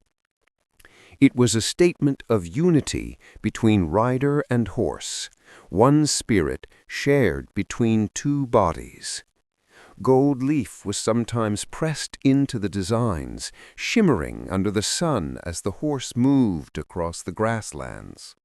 Their manes, too, were dyed bright reds or yellows and braided into elaborate shapes. In life, these horses would have looked like living flames against the endless steppe. In death, they were buried alongside their masters, adorned with ornaments of gold and felt. To the Scythians, beauty, bravery, and honor were deeply intertwined, and their horses carried those values both in battle and beyond the grave. These discoveries show more than wealth or artistry. They reveal devotion. The Scythians didn't see horses as tools, but as companions, worthy of art, ceremony, and remembrance.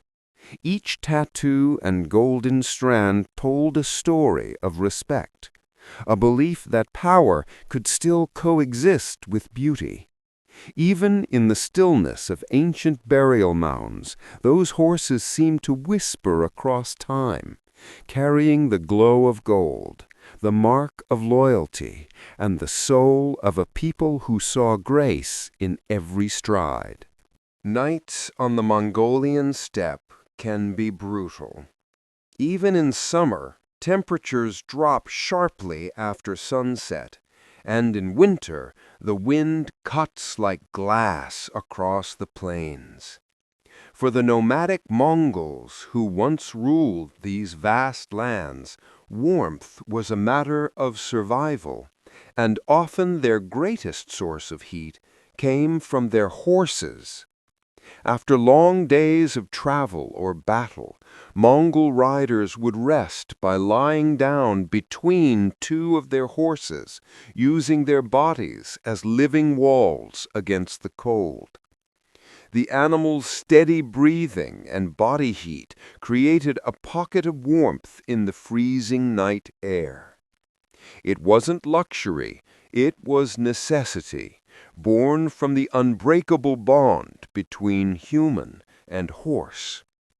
The relationship the Mongols had with their horses was one of profound respect. A single rider might depend on several horses, rotating them during long journeys so none would tire. They drank mare's milk for sustenance, used hair to make ropes and bows, and relied on their mounts to carry them across thousands of miles of wind-swept emptiness. Sleeping beside them wasn't just practical, it was an extension of their partnership. To the Mongols, horses were life itself. Warmth, food, transport, and freedom all in one. Their empire, the largest land empire in history, was built on this trust. And at the heart of that trust was something simple and human: comfort in the presence of another living being. It's easy to picture those quiet nights, a rider lying close to his horses, wrapped in furs, the stars blazing above, the steppe stretching endless and silent. In that vast loneliness, warmth wasn't just shared, it was earned through loyalty, endurance, and the timeless companionship of a creature that never left his side. Across the ancient lands of Europe, when great warriors and chieftains were laid to rest, their horses often lay beside them. Among the Vikings and Celts, this was not an act of cruelty, but of reverence. The horse was more than a companion. It was a symbol of power, loyalty, and passage into the next world. Archaeologists have uncovered graves where horses were buried alongside their riders, adorned with bridles, saddles, and even decorative armor. In some Viking ship burials, entire teams of horses were placed in formation, as if ready to carry their master on one final journey. The Celts, too, believed that the bond between horse and rider extended beyond death. To be buried with one's horse was a mark of immense honor, a sign that one had lived and died with dignity and rank. These rituals revealed the deep spiritual connection early societies had with horses. They weren't just tools of war or transport. They were sacred beings believed to possess the power to carry souls into the afterlife. In Norse mythology, the great horse Sleipnir, Odin's steed, could travel between worlds, bridging life and death. That myth reflected a truth humans already felt. The horse was a creature that moved between realms of power and peace. Even now, when we see ancient burial mounds or preserved remains of these ceremonies, there is a quiet poignancy in them. The horse, faithful in life, stands eternal in death, a testament to loyalty that transcended the mortal world. It reminds us that respect for such animals runs deep in our history, woven through the very stories we told about strength, honor, and the journey beyond the horizon. Among the world's horse breeds, none shimmer quite like the Akhal Teki. Known as the golden horses of Turkmenistan, they appear almost unreal under sunlight. coats gleaming with a metallic sheen that seems to glow from within. This isn't magic or paint, but biology. The secret lies in the structure of their hair. Each strand of an Akal Teki's coat has a hollow, reflective core that scatters light in a way ordinary horsehair cannot. Instead of absorbing sunlight, it bounces it back, creating that remarkable golden or silvery glow. Under the desert sun, they can look like living statues of polished metal, their movement turning light into ripples of gold. The breed's origins stretch back thousands of years, making it one of the oldest pure horse lineages on Earth. Bred by Turkmen tribes in the harsh deserts of Central Asia, the Akal Teki was valued not just for beauty, but endurance. Able to travel vast distances across heat and sand with little food or water. Its strength was matched only by its grace. To the Turkmen people, these horses were symbols of pride and nobility. Warriors and kings alike revered them, and ancient poets wrote of their light, speed, and elegance. Even today, the Akal Teki remains a national treasure, its image featured on currency, stamps, and monuments. Watching one in motion is like witnessing sunlight take form, every muscle and stride glinting like liquid gold. The Akal Teki is proof that nature, through patience and adaptation, can create beauty so striking it borders on the divine, a living reminder that evolution at times paints with light. The Przewalski's horse, small and rugged, with a short, upright mane and sandy coat, holds a unique place in the story of life. It is the last truly wild horse species on Earth. Unlike feral horses, which are domestic breeds returned to the wild, Przewalski's horses were never tamed or bred by humans. They are living remnants of a lineage that once roamed across Eurasia long before recorded history. Named after the 19th century explorer Nikolai Przewalski, who first described them to Western science, these horses once thrived on the grassy steppes of Mongolia.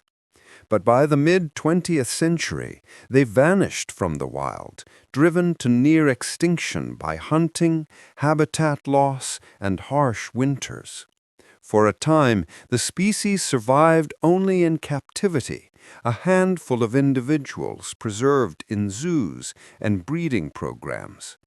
Through careful conservation and international cooperation, Przewalski's horses were eventually reintroduced to Mongolia in the 1990s.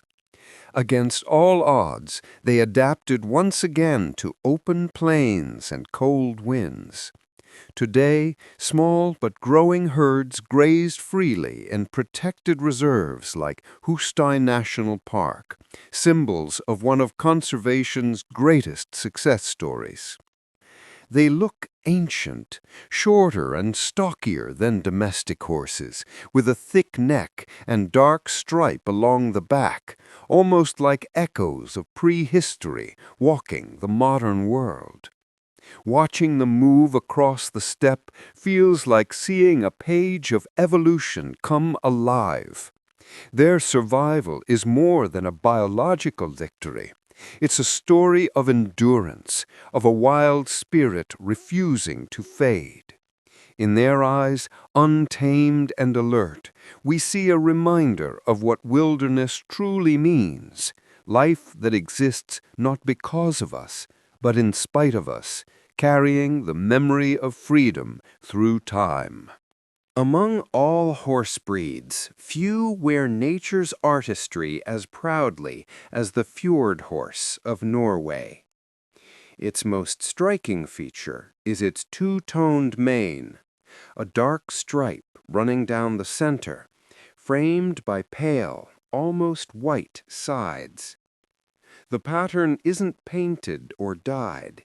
It grows that way naturally, a perfect balance of contrast and simplicity that looks almost too precise to be real. This unique coloring continues down the horse's back as a dark dorsal stripe, echoing ancient markings once common among prehistoric horses. It's a glimpse into evolution, a living link between modern breeds and their ancient ancestors. Fjord horses have carried this pattern for thousands of years, untouched by human design.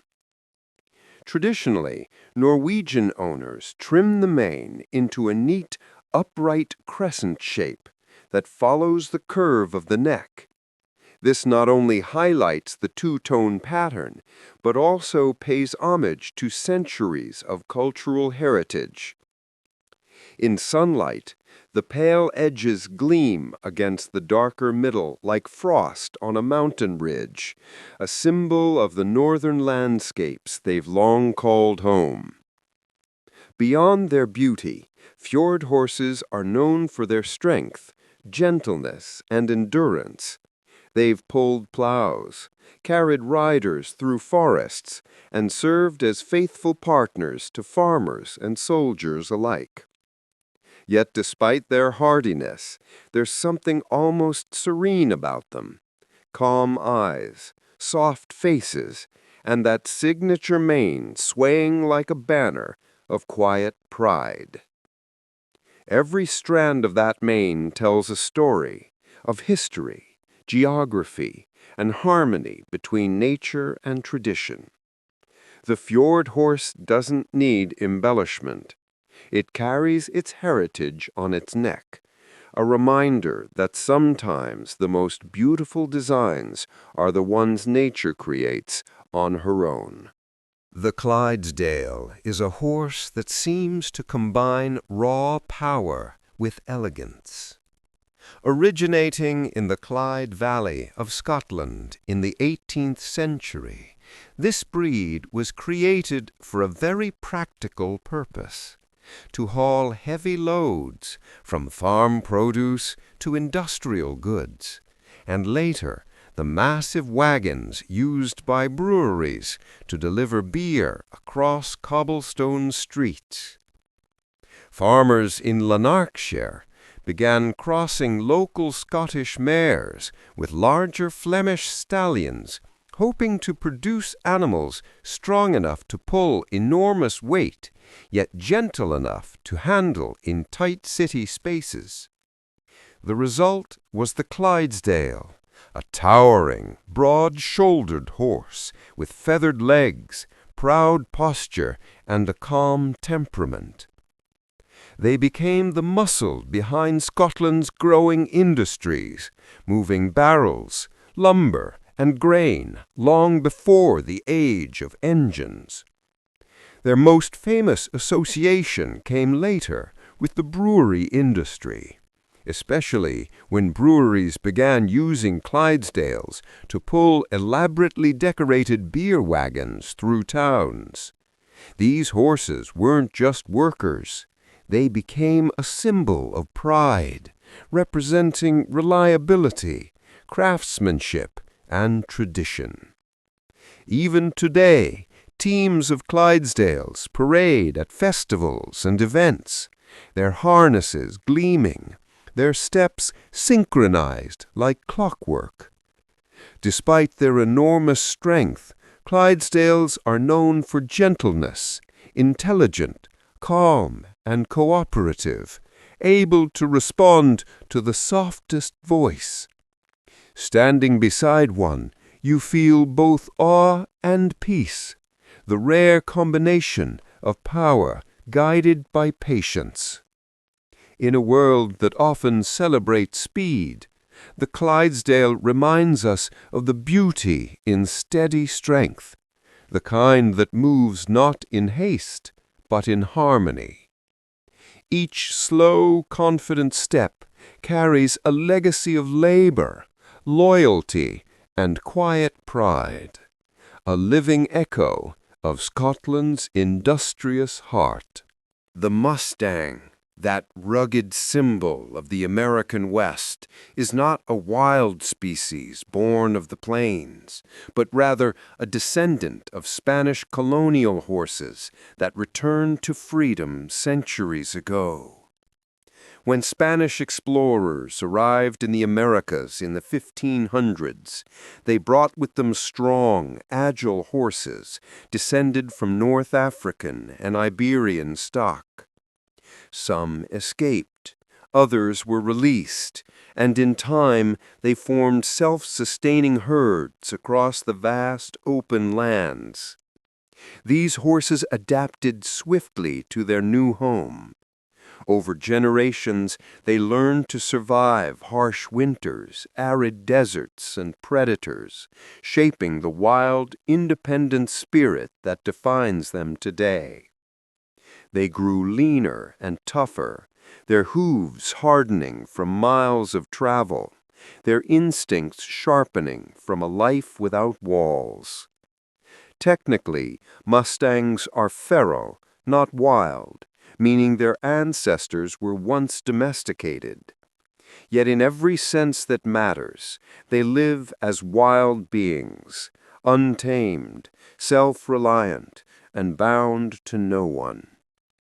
Their bloodlines carry traces of Spanish barb, Arabian and Andalusian horses, the same breeds that once carried conquistadors through uncharted lands. Over centuries, they became woven into the story of the American frontier, symbols of endurance, rebellion, and the raw beauty of freedom. Artists painted them, poets wrote of them, and films celebrated them as living emblems of the untamed West. Today, herds still roam the high deserts and plains, their manes rippling in the wind, reminders of a time when horses and humans shared new worlds and open horizons.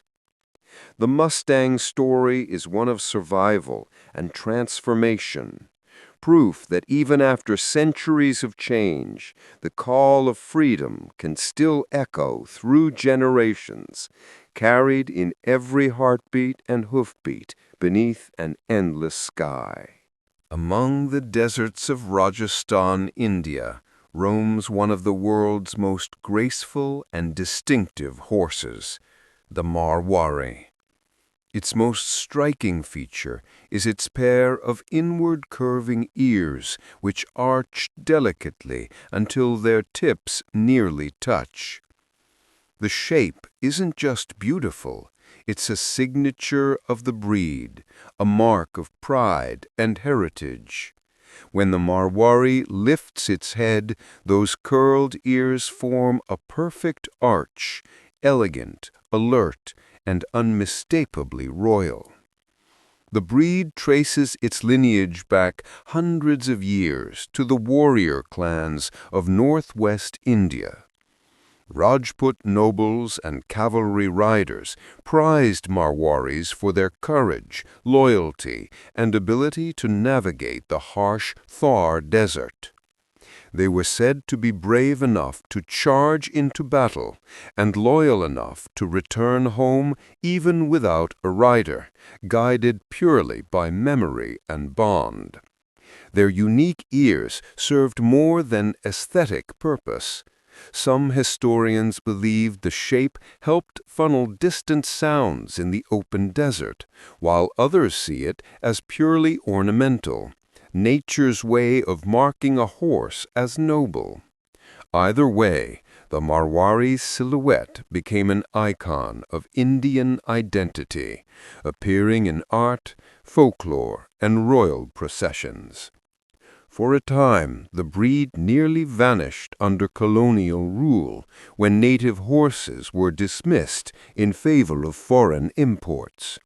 Yet thanks to devoted breeders and cultural preservation, the Marwari endures, a living symbol of India's spirit and grace.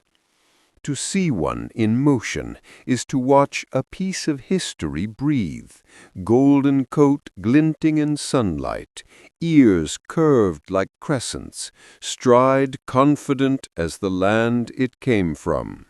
The Marwari doesn't just represent beauty, it embodies resilience, carrying the quiet dignity of a desert-born lineage that refused to fade. The Appaloosa, with its striking spotted coat and alert, intelligent eyes, carries a story far deeper than beauty.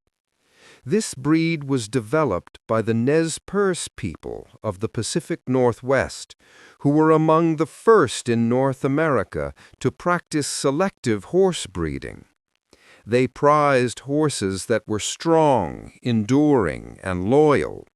Animals capable of crossing mountains, rivers, and open plains with grace and stamina.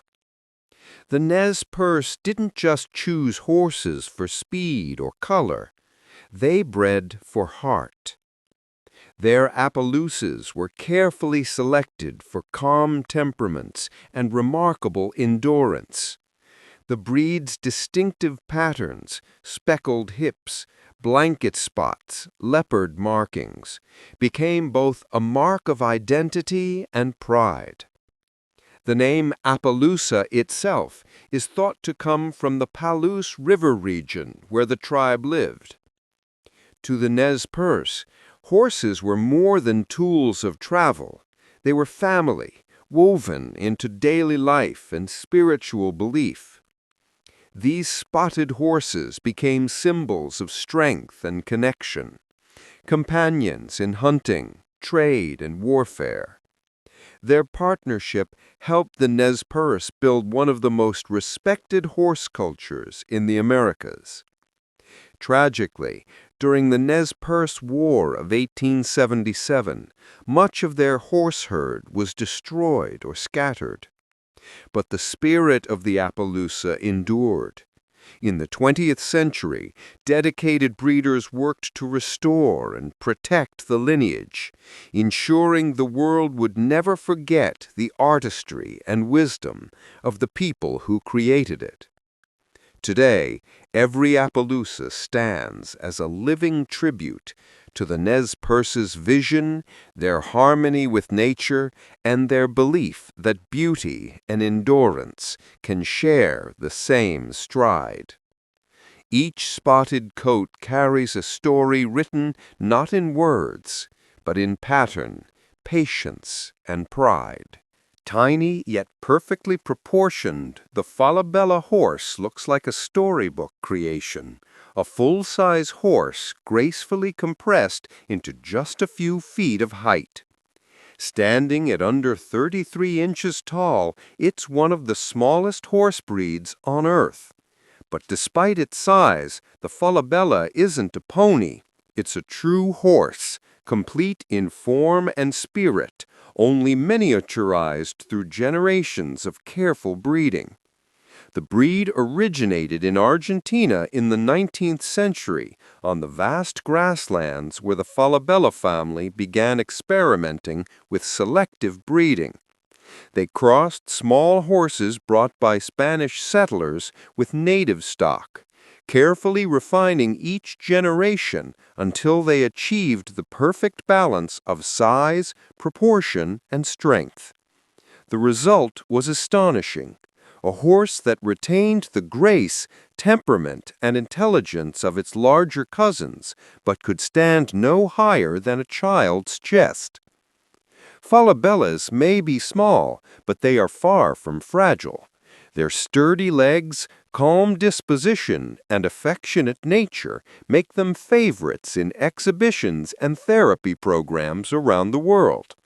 Some are even trained to drive miniature carriages or perform gentle equestrian displays, moving with the same poise as full-size horses. What sets them apart is their harmony, small enough to seem delicate, yet strong enough to embody the full essence of the horse. In their gentle eyes and flowing manes lies the same quiet power found in giants of the species. Proof that true majesty isn't measured in height. The Falabella reminds us that elegance and strength don't always need to tower. Sometimes they fit perfectly in the palm of human care, carrying the heart of a horse in a body built for wonder. The Icelandic horse may be small in stature, but it moves with a grace few breeds can match. Unlike most horses, which have 3 or 4 natural gaits, the Icelandic horse possesses 5, and one of them, the tolt, is unlike anything else in the equine world. The tolt is a smooth 4-beat gait that feels almost like gliding. Each hoof touches the ground independently in a steady rhythm, keeping the rider perfectly balanced with no jarring motion. It allows the horse to move swiftly across rough, uneven terrain without disturbing the rider, a gift that made travel across Iceland's rugged volcanic landscape far more comfortable centuries ago. Riders describe it as floating, fast enough to cover distance, yet gentle enough to sip from a cup without spilling. This gait is not taught, it's inherited. Every Icelandic horse carries it naturally, a product of centuries of isolation and selective breeding.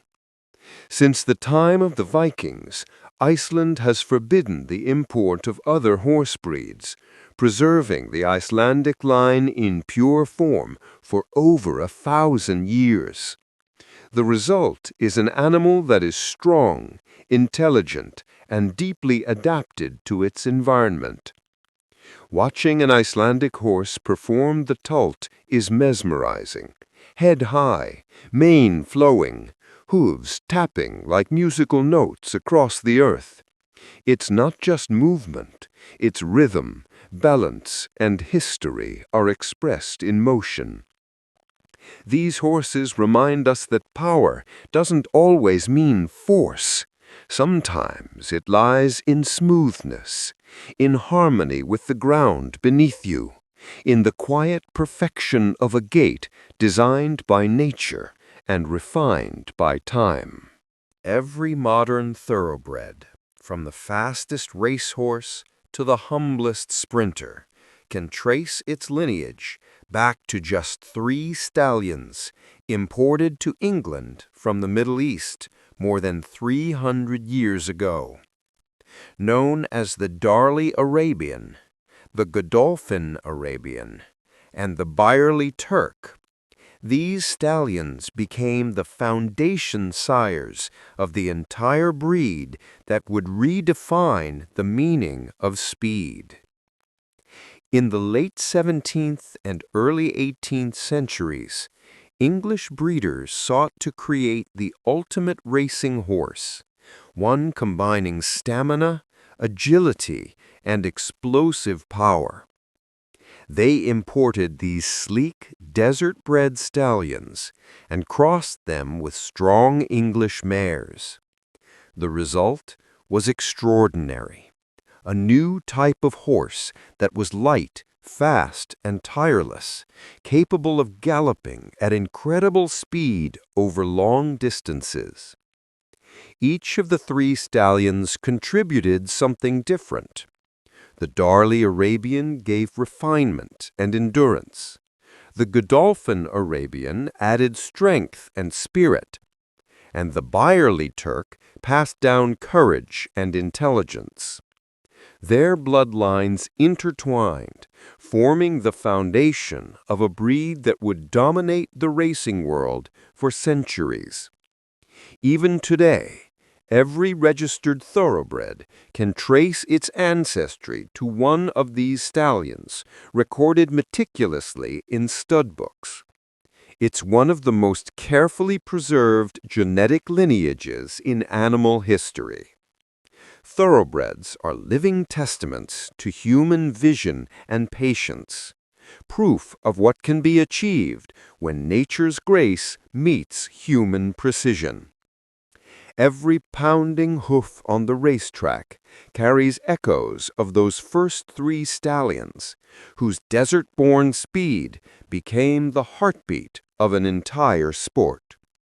From Middle Eastern sands to the thunder of modern racecourses, their legacy still runs, wild, powerful, and eternal. Few horses are as instantly recognizable as the Arabian. With its arched neck, proud stance, and high-carried tail, it seems almost sculpted for elegance.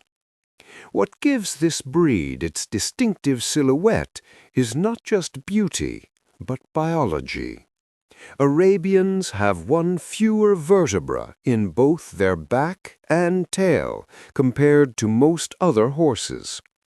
This subtle difference shortens the back slightly and raises the tail, creating that natural curve that has inspired artists, poets, and riders for thousands of years.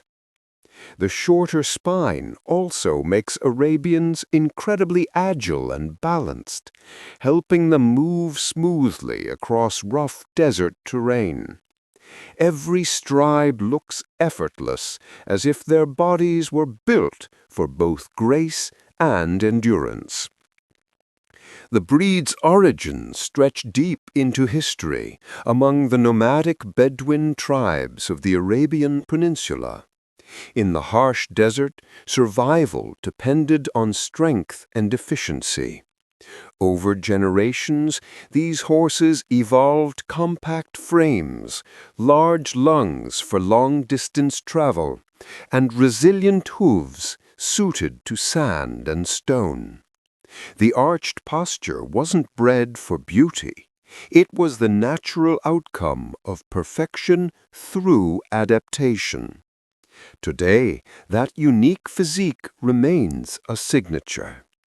Whether standing still or galloping across open plains, Arabians carry themselves with an elegance that feels almost royal. Their tails flow like banners, their necks curve like calligraphy, each movement a blend of power and poetry. It's easy to see why the Arabian became the foundation of so many modern breeds. In its form lies the balance of strength and refinement, a reminder that evolution doesn't just shape survival, it sometimes shapes art. The Shire horse is a giant in every sense of the word, a living monument to strength, patience, and grace. Standing at over 21 hands high, that's more than 7 feet at the shoulder, Shires hold the record as the tallest horses ever recorded. When you stand beside one, it's hard not to feel small, yet also strangely calm. Despite their towering size, these gentle giants are known for their peaceful, steady nature. Originating in England, the Shire was bred for power, designed to pull plows through deep soil, haul carts loaded with goods, and move heavy wagons long before machines took over. Their immense bodies, broad chests, and feathered legs made them perfect for labor in the fields and on city streets. During the industrial age, teams of Shires could be seen pulling brewery wagons, canal boats, and even artillery. Their strength was the engine of a nation. Yet beneath that strength lies surprising gentleness. Shires are calm, intelligent, and affectionate, often described as gentle giants by those who work with them. Their slow, deliberate movements and patient eyes give the impression of wisdom, as if they understand their size and choose kindness instead of force. Even today, when their work is largely ceremonial, shires inspire awe wherever they go. Their massive hooves thud like distant thunder. Their manes ripple like banners in the wind. Looking at a shire is like glimpsing history itself, a reminder of a time when muscle powered progress and trust powered muscle. They stand as symbols of what true strength can be, not loud or aggressive, but calm, enduring, and beautifully composed. The quarter horse owes its name to a simple but impressive truth. It was bred to be the fastest horse in the world over a quarter-mile stretch.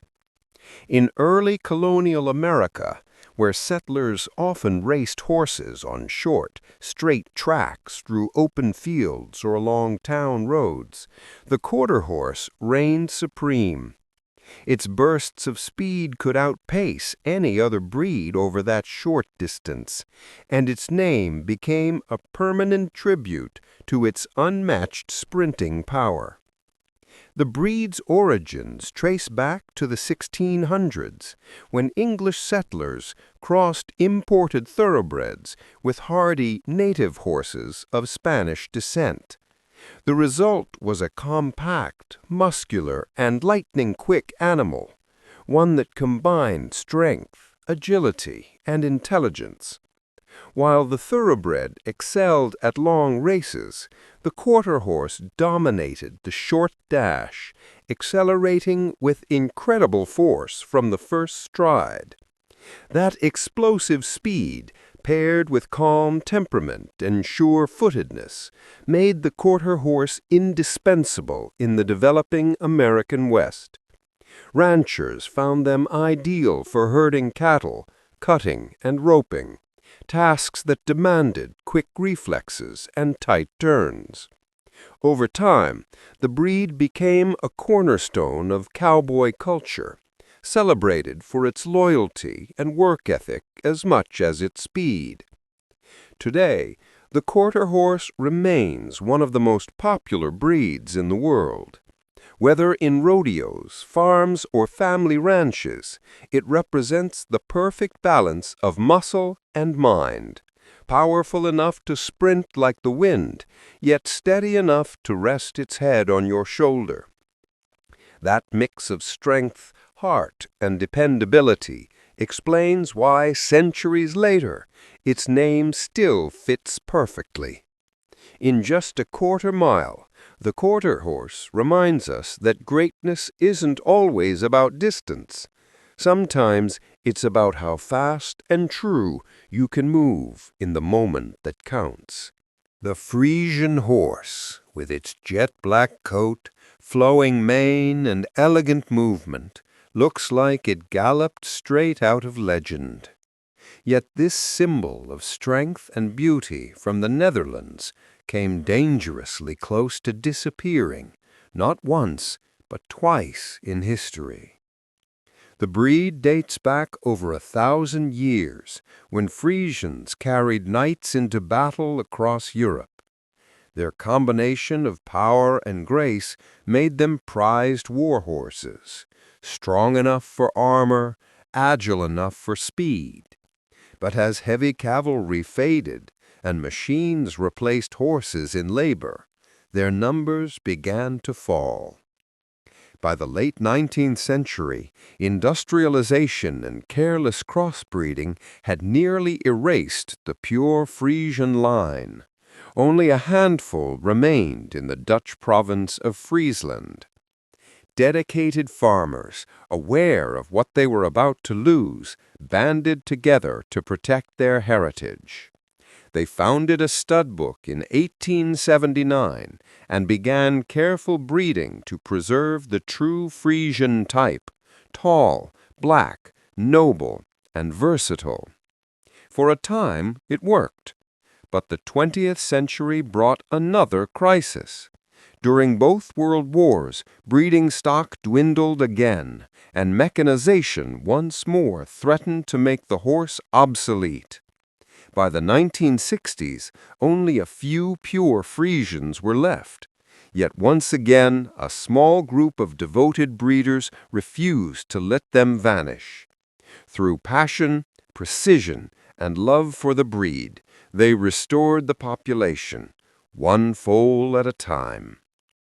Today, Friesians are thriving worldwide, celebrated for their beauty in dressage, film, and ceremonial riding. Their survival isn't just a triumph of genetics, it's a story of loyalty, of people who saw not just a horse, but a living symbol of artistry and endurance. Twice lost, twice saved, the Friesian stands as proof that what's truly magnificent is always worth saving.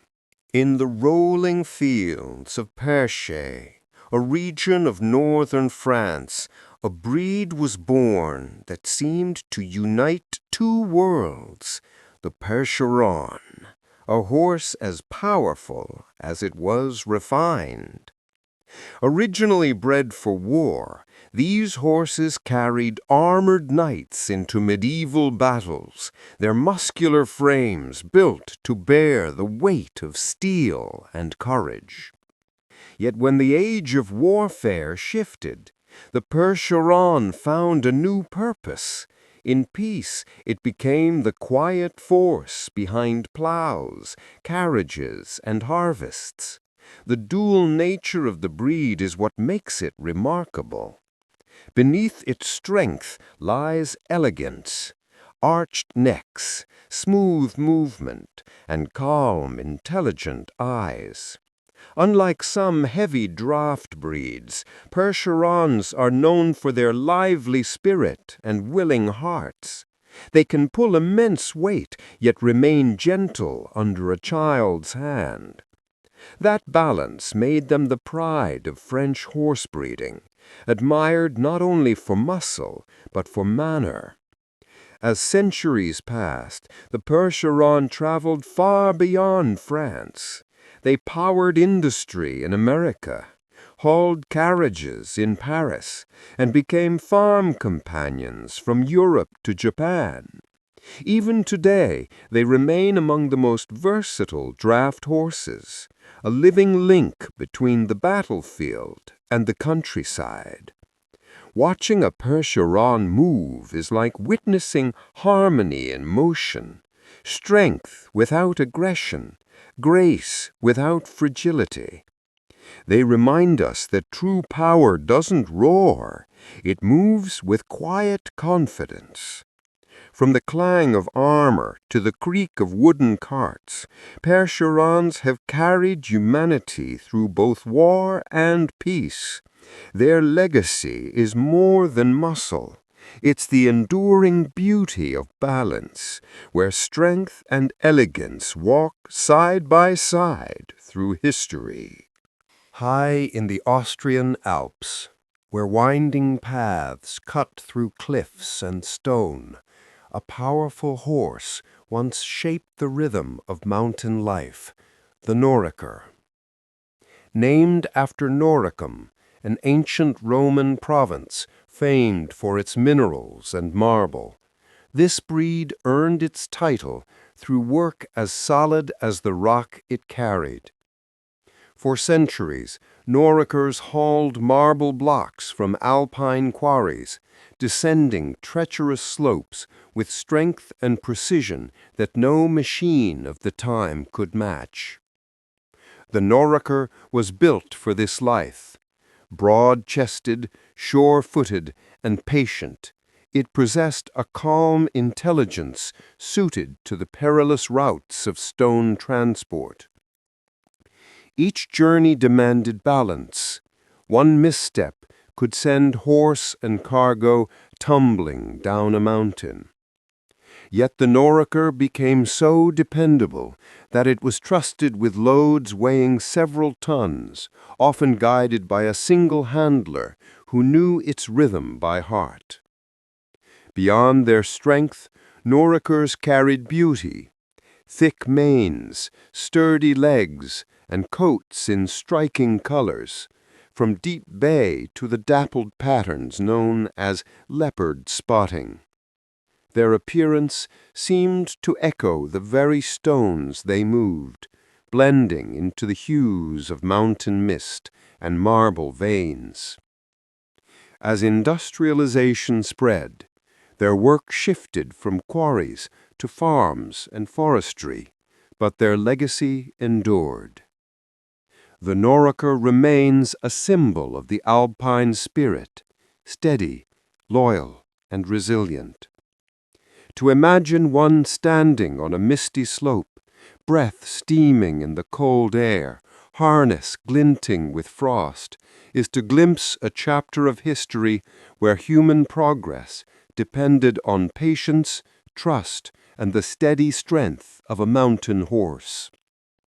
The Norrocker didn't just haul marble. It parried civilization itself, one slow, deliberate step at a time. In the wetlands of southern France, where salt marshes meet the sea, the Camargue horse moves like a ghost through the mist. These horses are famous not only for their wild grace, but for a quiet transformation that marks their lives. They are born dark, sometimes black or brown, and slowly turn white with age. This change begins gradually. As months pass, the dark coat fades to gray, then pale silver, until the horse stands nearly white by adulthood. It's a striking evolution, a living symbol of time and endurance. In the dazzling light of the Camargue Delta, their pale coats reflect the sun and blend with the horizon, an adaptation as practical as it is beautiful. The Camargue region itself is harsh and unpredictable, windswept, salty, and flooded with marsh water. Yet these horses have lived there for centuries, thriving where few others could. Their hard hooves resist the softness of mud. Their stamina allows them to roam freely through the Rhone Delta's vast expanse. They live semi-wild, forming tight-knit herds that graze, gallop, and wade through shallow lagoons alongside flamingos and cattle. For generations, Camargue cowboys, or guardians, have ridden them to herd black bulls across the marshes. In local folklore, the white horse represents freedom, pure, resilient, and untamed, like the land itself. To see one galloping through the shallows, mane flying, hooves splashing in silver spray, is to witness nature's own art, a creature shaped by wind, water, and time. The Camargue doesn't just live in the wild, it is the wild, and its transformation from dark to white feels like a quiet reflection of life itself, the passage from vigor to wisdom, from shadow into light. The Gypsy Vanner is more than a horse. It's a piece of living art that once rolled across the countryside, pulling the ornate wagons of traveling Romani families through the green roads of Britain and Ireland. Bred with purpose and love, these horses were designed not only for strength, but for beauty, temperament, and heart. Known for their striking piebald or skewbald coats, long flowing manes, and thick feathering over their hooves, Gypsy Vanners look as though they stepped from a painting. But beneath that beauty lies practicality. They were bred to be strong enough to pull heavy vardos, the intricately carved, brightly painted wagons that served as both home and symbol of identity for traveling families, yet gentle enough to live among children and daily life. Every trait had meaning. Their calm disposition made them safe for family life. Their compact, muscular build gave them the stamina to travel long distances. Their flashy coloring reflected the artistry of the people who raised them. Breeding such horses took generations of care as families selected for trustworthiness, elegance, and pride. The gypsy vanner's presence remains enchanting, a walking echo of a culture built on freedom and movement. When their manes ripple in the wind and their hooves strike the earth in rhythmic certainty, they embody the very spirit of travel, grounded, yet always going somewhere. Today, they continue to turn heads at shows and festivals around the world, but their real beauty lies in their story, how a nomadic people with no land of their own created something that could carry their homes, their traditions, and their dreams wherever the road led. In the vast frozen wilderness of Siberia, where winter can plunge to a staggering -70°C, one small but mighty creature thrives where almost nothing else can, the Yakutian horse. This remarkable breed lives outdoors year-round, facing temperatures that would stop most life in its tracks, yet it survives through adaptations so precise they seem almost miraculous. The Yakutian horse is compact and sturdy, standing just over 4 feet tall, with a thick, dense coat that grows up to 10 centimeters long in winter. Beneath that hair lies a layer of insulating fat that traps body heat even in the coldest blizzards. Its short legs and strong neck help it dig through snow to uncover gas, a skill essential for survival in months when the world is frozen solid. Unlike most domesticated horses, Yakutins live semi-wild, managing their own survival with little human assistance. They can sense approaching storms, gather together for warmth, and find shelter instinctively. Their metabolism slows during the coldest month, conserving energy without sacrificing endurance. To the Yakut, Saka people, these horses are more than livestock, they're lifelines. For centuries, they provided transport, milk, and even warmth, their thick hides protecting riders against the bitter air. In local folklore, the Yakutian horse is a sacred being, a bridge between humans and the spirit of the tundra. Watching one stand calmly as snow drifts around its muzzle is humbling.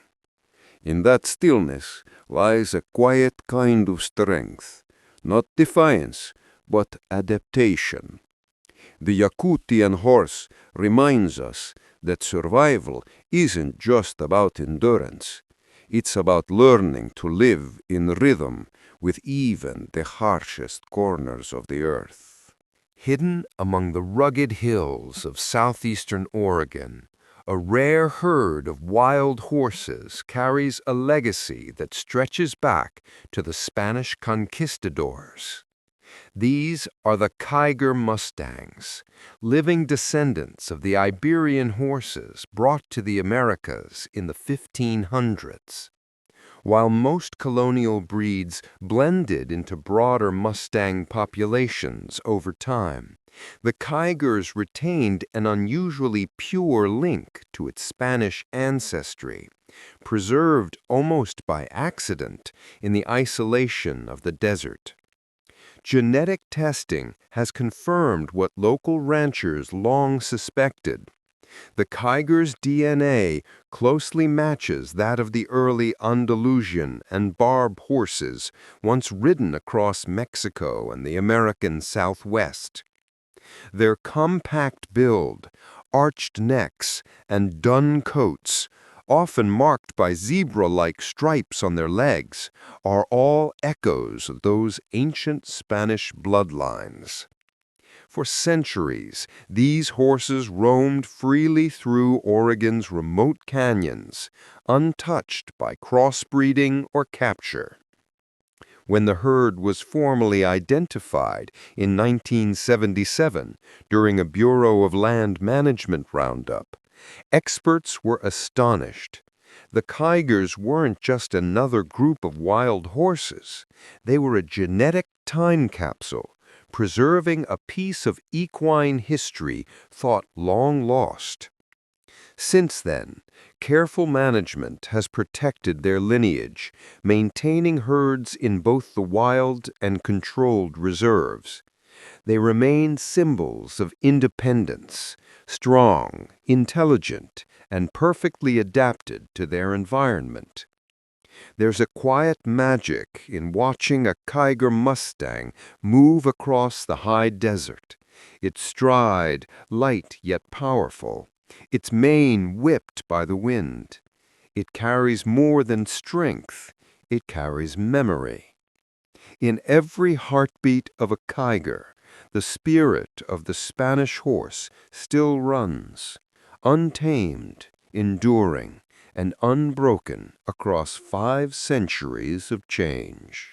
Few creatures have changed the course of human history as profoundly as the horse. Before engines and electricity, it was the horse that carried people, goods, and ideas across the vast distances of the world. From the first time humans learned to ride, the boundaries of civilization began to shift, faster, farther, and forever. Horses allowed ancient tribes to migrate beyond natural limits, linking regions that had once been isolated by desert, mountain, or plain. The Great Eurasian Steppe became a highway of movement, carrying languages, trade, and technologies between East and West. Empires rose and expanded because of them. The Mongols on horseback could cross thousands of miles in weeks, while merchants on the Silk Road relied on horses to transport silk, spices, and stories between continents. Even the pattern of cities changed. Trade hubs and roads formed where horses could rest, feed, or be exchanged. Communication systems, from royal couriers to frontier mail routes, depended on their endurance. Every letter, alliance, and discovery in the ancient world moved at the speed of a gallop. But beyond commerce and conquest, horses shaped the human spirit. They taught us partnership, not just mastery. A rider and horse could cross lands, neither could survive alone, bound by trust and rhythm. Together they expanded not only geography, but imagination, turning the world into something that could be explored, not merely endured. Today, cars and planes trace paths that horses first carved across continents. Yet the memory of that partnership endures. In every road that connects 2 distant lives, there's an echo of hoofbeats, the sound of progress, migration, and the timeless bond that once carried humanity forward. In the age of knights and castles, not all battles were fought with swords alone. The destrier, a knight's war horse, was a weapon in its own right. These magnificent animals were trained not only to carry armored riders into chaos, but to fight alongside them, using hooves and teeth as tools of survival and dominance on the battlefield. A destrier was nothing like a common plow horse. It was powerful, agile, and fiercely intelligent, the result of years of selective breeding and training. From a young age, it learned to rear, kick, and even bite on command, responding to subtle cues from its rider amid the noise and confusion of war. In close combat, a well-trained destrier could lash out at enemy soldiers, trample footmen, or use its weight to break through defensive lines. Training these horses required immense patience and trust. A knight's life often depended on his mount's instincts, its ability to remain steady under the crash of weapons and the shouts of men. They were desensitized to the clang of metal, the flutter of banners, and the screams of battle. Armor was fitted not just for knights, but for the horses themselves, plate and chain protecting their necks, heads, and chests. Despite their ferocity in combat, destriers were deeply loyal to their riders. Off the battlefield, they were treated with reverence, fed the best grain, and cared for by squires as living extensions of knighthood. To watch a destrier charge was to witness power and grace entwined, a creature of beauty turned into an instrument of survival. They remind us that even in humanity's darkest moments of war, there existed bonds of trust so strong they could gallop straight into danger without hesitation. Among the sweeping grasslands of the Mongolian steppe, Genghis Khan's armies moved like the wind, fast, relentless, and unstoppable. Their secret wasn't just courage or numbers, but the extraordinary relationship between warrior and horse. Each Mongol rider commanded not one mount, but a small herd, rotating between them even during battle so that none would tire. This tactic was revolutionary. While other armies depended on a single horse per soldier, Mongol warriors rode with 3 to 5 horses each, switching mounts mid-journey or mid-fight with astonishing speed. When one horse began to tire, the rider would leap to another, keeping pace without slowing the charge. The rested horse would follow, untethered, trained to stay near its rider. The result was an army that could travel nearly twice as far and fight for far longer than any opponent. Mongol cavalry could cross hundreds of miles of terrain in days, striking before enemies could even prepare. Their horses, small, hardy, and raised in the open plains, were perfectly suited for this life, able to graze on sparse grass, survive extreme weather, and run endlessly across the steppe. This deep bond of endurance and trust between human and horse changed the shape of history.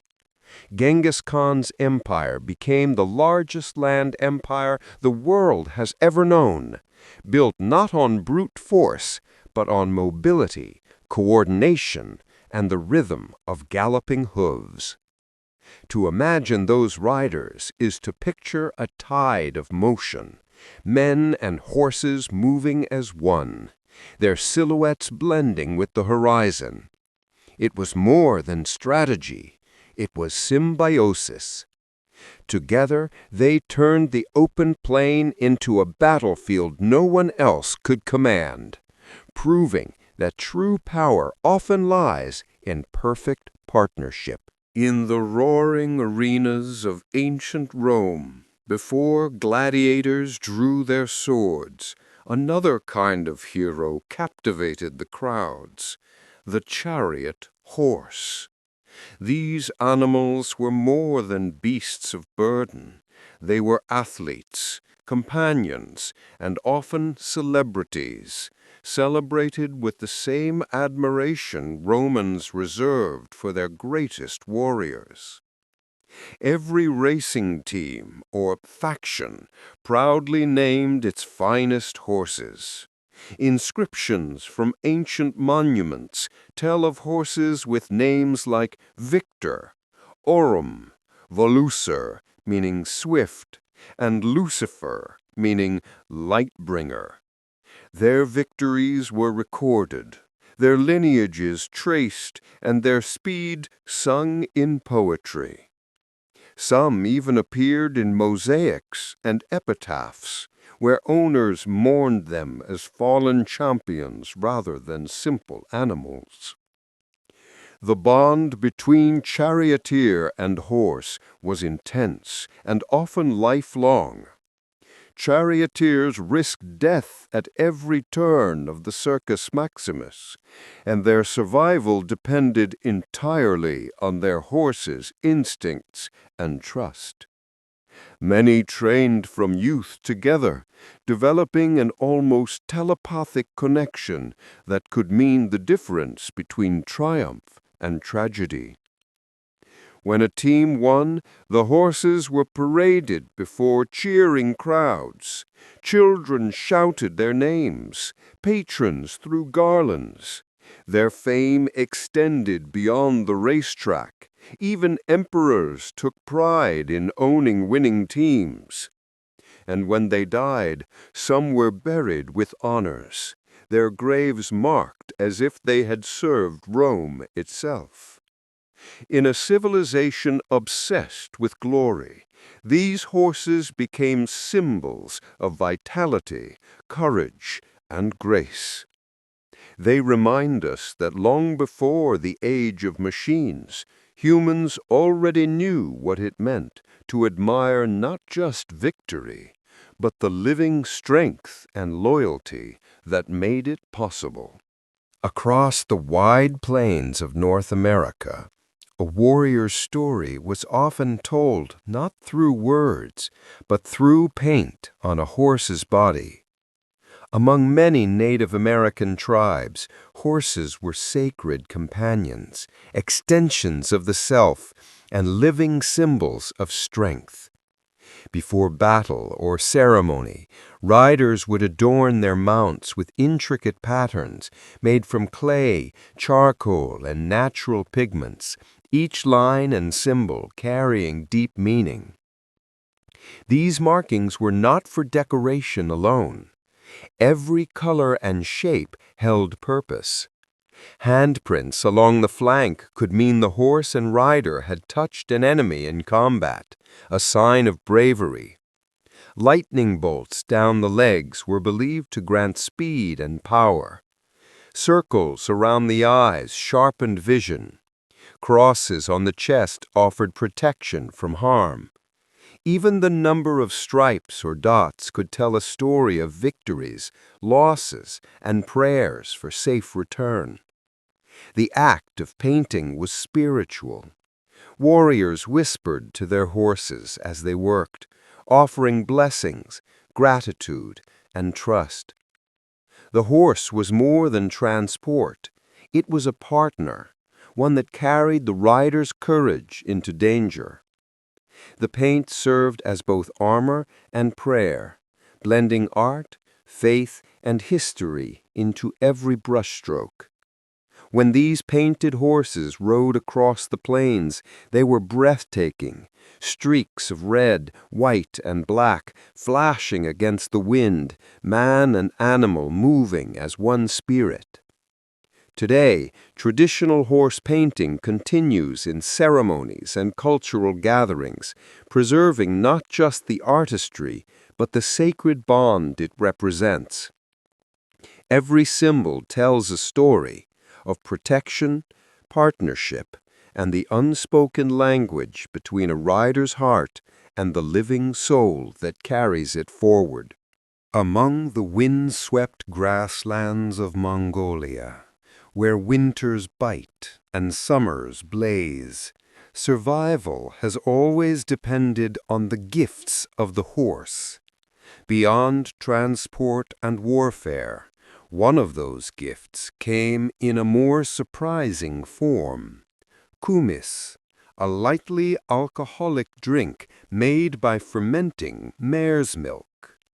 For the nomadic Mongols, it wasn't just a beverage, it was a staple of life, both food and symbol of endurance.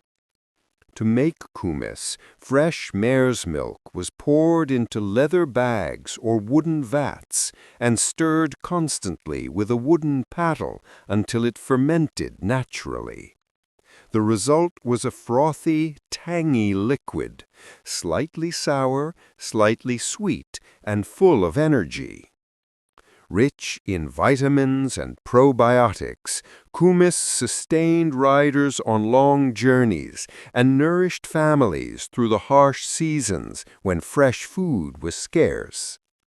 But its importance went far beyond nutrition. Kumis was woven into the rhythms of Mongolian culture. It was offered to guests as a sign of hospitality, poured during ceremonies, and even used in blessings before hunts and battles. Drinking it connected the people to their herds, their ancestors, and the vast open land that defined their lives. When Genghis Khan's armies rode across Eurasia, kumis traveled with them, a source of strength and identity, no matter how far they went. It became the taste of home, the flavor of the steppe itself. Even today, Mongolian families continue the tradition each summer, gathering around yurts to share the first kumis of the season. In that simple act lives a deep truth, that survival in harsh lands is built not just on strength, but on resourcefulness, gratitude, and the quiet partnership between human and horse that made civilization possible. Before wires crossed the continent and messages traveled at the speed of light, the Pony Express carried America's words on the backs of horses. In 1860, this daring mail service connected Missouri to California, spanning nearly 2,000 miles of plains, mountains, and desert. What might take weeks by stagecoach could now be delivered in just 10 days, a feat made possible by relentless riders and extraordinary horses. The system worked like a living relay. Every 10 to 15 miles, fresh horses waited at small outposts called relay stations. A rider would gallop full speed, leap off at the next station, switch to a new mount, and continue without pause. Each carried a mochila, a lightweight leather mail pouch designed to be thrown quickly over the next saddle. Riders faced blistering heat, freezing nights, floods, bandits, and the constant risk of ambush. Yet the mail rarely failed to arrive. They rode through storms, across rivers, and over the Rockies, all for $125 a month and a promise to keep the nation connected. Though it lasted only 18 months before the telegraph rendered it obsolete, the Pony Express became a legend. Its riders, often teenage boys, embodied the fearless drive of a country still stitching itself together. Every hoofbeat carried more than letters. It carried faith, that distance could be conquered, that voices mattered, that connection was worth the risk. Today, when messages travel instantly, it's easy to forget the riders who once crossed entire worlds on horseback, their lanterns flickering in the dark, racing time itself to deliver a single page. The Pony Express wasn't just about speed. It was a promise kept on the back of a galloping heart. Long before neighbor meant the person next door, it had a surprisingly equestrian origin. In Old English, the word was nechagebur, a blend of neach, meaning near, and gebur, which means dweller or farmer. Over time, gebur became associated with those who worked the land and kept horses, giving the term a rustic flavor rooted in village life. So, in the very literal sense, a neighbor was once your nearby horse keeper, someone living close enough that you could hear the soft sounds of their animals at dusk. In those early centuries, horses were central to survival. They plowed fields, carried goods, and linked families across scattered farmlands. Communities were often defined not by fences, but by shared labor, by the hands that harnessed horses together to till the soil or bring in harvests. To call someone a neighbor was not just a reference to proximity, but to kinship through work, shared fields, and the steady rhythm of hooves that echoed from one homestead to another. As language evolved, the horse part faded from memory, but the essence remained: connection and closeness.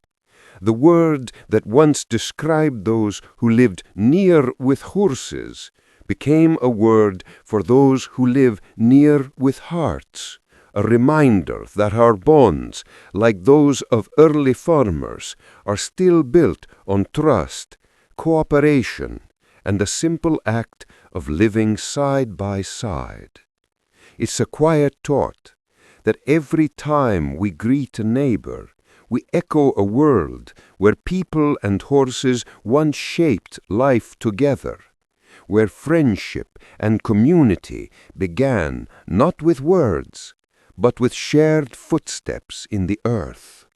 In the rich tapestry of Norse mythology, few creatures are as extraordinary as Sleipnir, the eight-legged horse of Odin, the All-Father. Described as the best of all horses, Sleipnir wasn't just a mount. He was a bridge between worlds, capable of carrying his rider across land, sea, and sky, even into the realm of the dead. Each of Sleipnir's 8 legs symbolized more than speed. They represented the ability to transcend limits, time, distance, and even mortality. Where ordinary horses carried warriors to battle, Sleipnir carried gods to destiny. With his extra limbs, he could gallop faster than the wind, his hoofs striking sparks across the branches of Yggdrasil, the great world tree that connected all realms of existence. His birth story is as strange as it is fascinating. According to legend, Sleipnir was born from Loki, the trickster god, who, in one of his many transformations, took the form of a mare, and later gave birth to this magnificent creature. From that peculiar origin came a horse so mighty that even Odin, the ruler of gods, chose him as his constant companion. In mythic art, Sleipnir often appears mid-leap, 8 legs in motion, a blur of divine energy. He carried Odin not just across the world, but into Hel, the land of the dead, proving that no boundary, not even death, could stop the journey of wisdom and will. Sleipnir's legend reminds us how deeply the horse is woven into human imagination, a symbol of freedom, strength, and transcendence. To the Norse, he wasn't just a divine animal.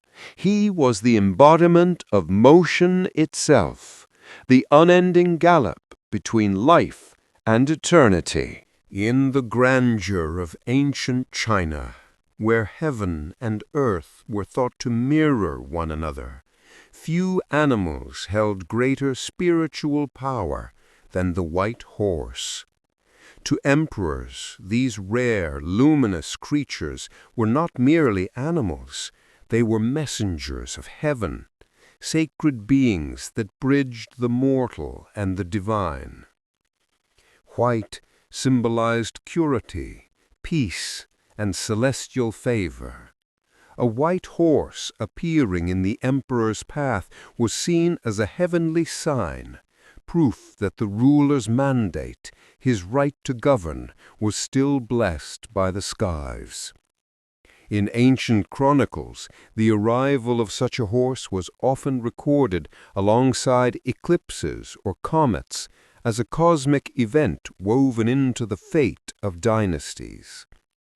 These horses played central roles in imperial rituals.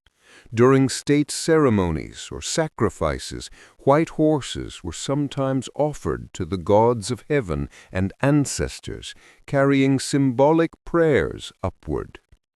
In Buddhist traditions that later spread through China, the White Horse Temple in Luoyang, said to have been founded after two monks arrived on a white horse carrying sacred texts, became a lasting monument to this divine association. Artists and poets immortalized the image, a white steed standing beneath swirling clouds, mane flowing like silk, eyes calm and watchful. To them it embodied the union of grace and power, a creature too noble for the ordinary world. In the eyes of emperors, the white horse was a voice from above, a reminder that leadership was not only a matter of might, but of harmony with the heavens. And even now the image endures, timeless and radiant, a symbol of purity, guidance, and the mysterious connection between human destiny and the creatures that seem to carry whispers of the divine. It turns out that horses have a hidden compass built into their very being. Like migrating birds or sea turtles, they can sense the Earth's magnetic field, a quiet, invisible guide that helps them orient themselves, even without sight or familiar landmarks. This ability, known as magnetoreception, is one of nature's subtle miracles. Studies have shown that when horses graze or rest, their bodies tend to align along north-south magnetic lines, regardless of wind or sunlight. It's not a conscious act, rather it's a deep biological instinct, a connection to the planet's unseen forces that has been present for millions of years. Scientists believe that this magnetic sensitivity may help horses with spatial awareness and navigation, especially when traveling across vast open landscapes. Long before humans built maps or compasses, wild herds could orient themselves naturally, moving efficiently toward water, shelter, or familiar feeding grounds. Even domesticated horses seem to retain this inner sense. Some riders have reported that their horses instinctively choose correct paths when lost, as if guided by something ancient and precise. The mechanism behind it remains partly mysterious. Tiny magnetic particles, perhaps in the eyes or brain, are thought to respond to Earth's magnetic pull, turning orientation into sensation. It's an elegant reminder that life evolved not apart from the planet, but in tune with its rhythms. When a horse lowers its head to graze, aligning north to south under a vast sky, it's easy to forget the science and feel the poetry instead. That somewhere deep within, it still listens to the whisper of the earth itself, guided by forces we cannot see, yet that have always been there. Even in the darkest night, a horse is never truly invisible. Its body radiates a faint, steady warmth, an infrared glow that can't be seen by human eyes, but shines clearly to predators adapted to the night. This invisible light is the signature of life itself, the heat that muscles and blood constantly produce, even in stillness. Predators, such as wolves or big cats, with senses tuned to temperature and movement, can detect that warmth through air and shadow. To them, a resting horse is outlined not by moonlight, but by heat, a living silhouette against the cool backdrop of the world. Yet evolution gave horses no armor, only awareness. Their response was not concealment, but vigilance. Even in deep sleep, a few herd members stay half awake, ears swiveling, muscles ready. Horses can doze standing up, their stay apparatus locking their legs so they can flee instantly if danger nears. The faintest sound, scent, or flicker of motion can rouse an entire group within seconds. This sensitivity to vibration, scent, and movement became their defense in a world where warmth itself could betray them. A horse may not see in total darkness, but it feels the world in other ways, through the trembling of air, the rhythm of sound, and the alertness of companions nearby. The fact that their warmth glows unseen reminds us how delicate the balance of nature truly is. Even their vulnerability became part of their strength, teaching them to live through awareness, connection, and quiet trust in one another. In the silent glow of the night, the herd survives not by hiding its warmth, but by sharing its watchfulness. If you look closely at a horse's coat, you might notice a small spiral of hair twisting in a perfect circle. That's called a whorl. To the casual eye, it may seem like a random tuft, but to horse trainers and breeders, it's something remarkable. Each whorl is unique, as individual to a horse as a fingerprint is to a human. Whorls form where the direction of hair growth naturally meets and swirls. They can appear on the forehead, neck, chest, or even along the flanks. No two horses share the exact same pattern or position. For centuries, handlers have used these subtle spirals as a simple, reliable way to identify horses, long before microchips or official registries existed. But beyond practicality, whorls carried meaning. In many old traditions, they were thought to reveal personality. A whorl centered on the forehead was said to mark a calm, even-tempered horse. One high between the eyes suggested alertness and curiosity. And two close together, a so-called double whorl, were believed to belong to horses of bold and unpredictable spirit. While modern science may smile at these ideas, they remind us how closely humans once observed the smallest details of the animals they lived beside. Even today, equestrians and scientists alike find beauty in these tiny spirals of order amid the smooth expanse of hair. Each one is a quiet signature of individuality, written not in ink, but in growth and motion. It's a gentle reminder that even in creatures who move as one, herds galloping in rhythm, nature still leaves behind a mark of uniqueness, a single swirl of pattern whispering, "This one is different. This one is its own." Around a horse's muzzle and eyes, you'll notice long, fine hairs, whiskers, known scientifically as vibrissae. They may seem like small details, but they're extraordinary tools of perception.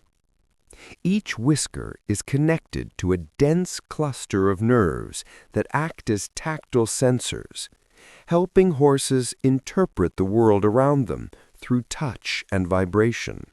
Because horses have long faces and eyes set wide apart, their whiskers compensate for limited close-up vision.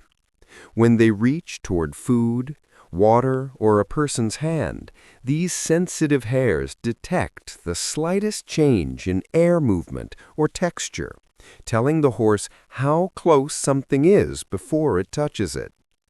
In the dark, they're even more vital, guiding the horse safely around obstacles or unfamiliar spaces. Trimming or shaving whiskers, once done for cosmetic reasons in shows, can actually cause confusion and discomfort. Without them, horses lose part of their spatial awareness, becoming uncertain when exploring or feeding. Some may start bumping their noses or acting hesitant, much like a person walking with blurred vision. Recognizing this, many countries, including Germany, Switzerland, and the UK, now ban whisker trimming under animal welfare laws, acknowledging how essential they are to a horse's natural behavior. What seems like a tiny feature is, in truth, a finely tuned sense, one nature designed with care.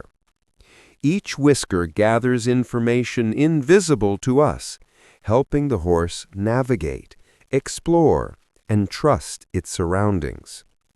It's a quiet reminder of how differently animals experience the world, and how much respect they deserve for the unseen intelligence that guides them through it, one delicate touch at a time. When a horse breaks into a gallop, its entire body becomes a living engine of air and motion.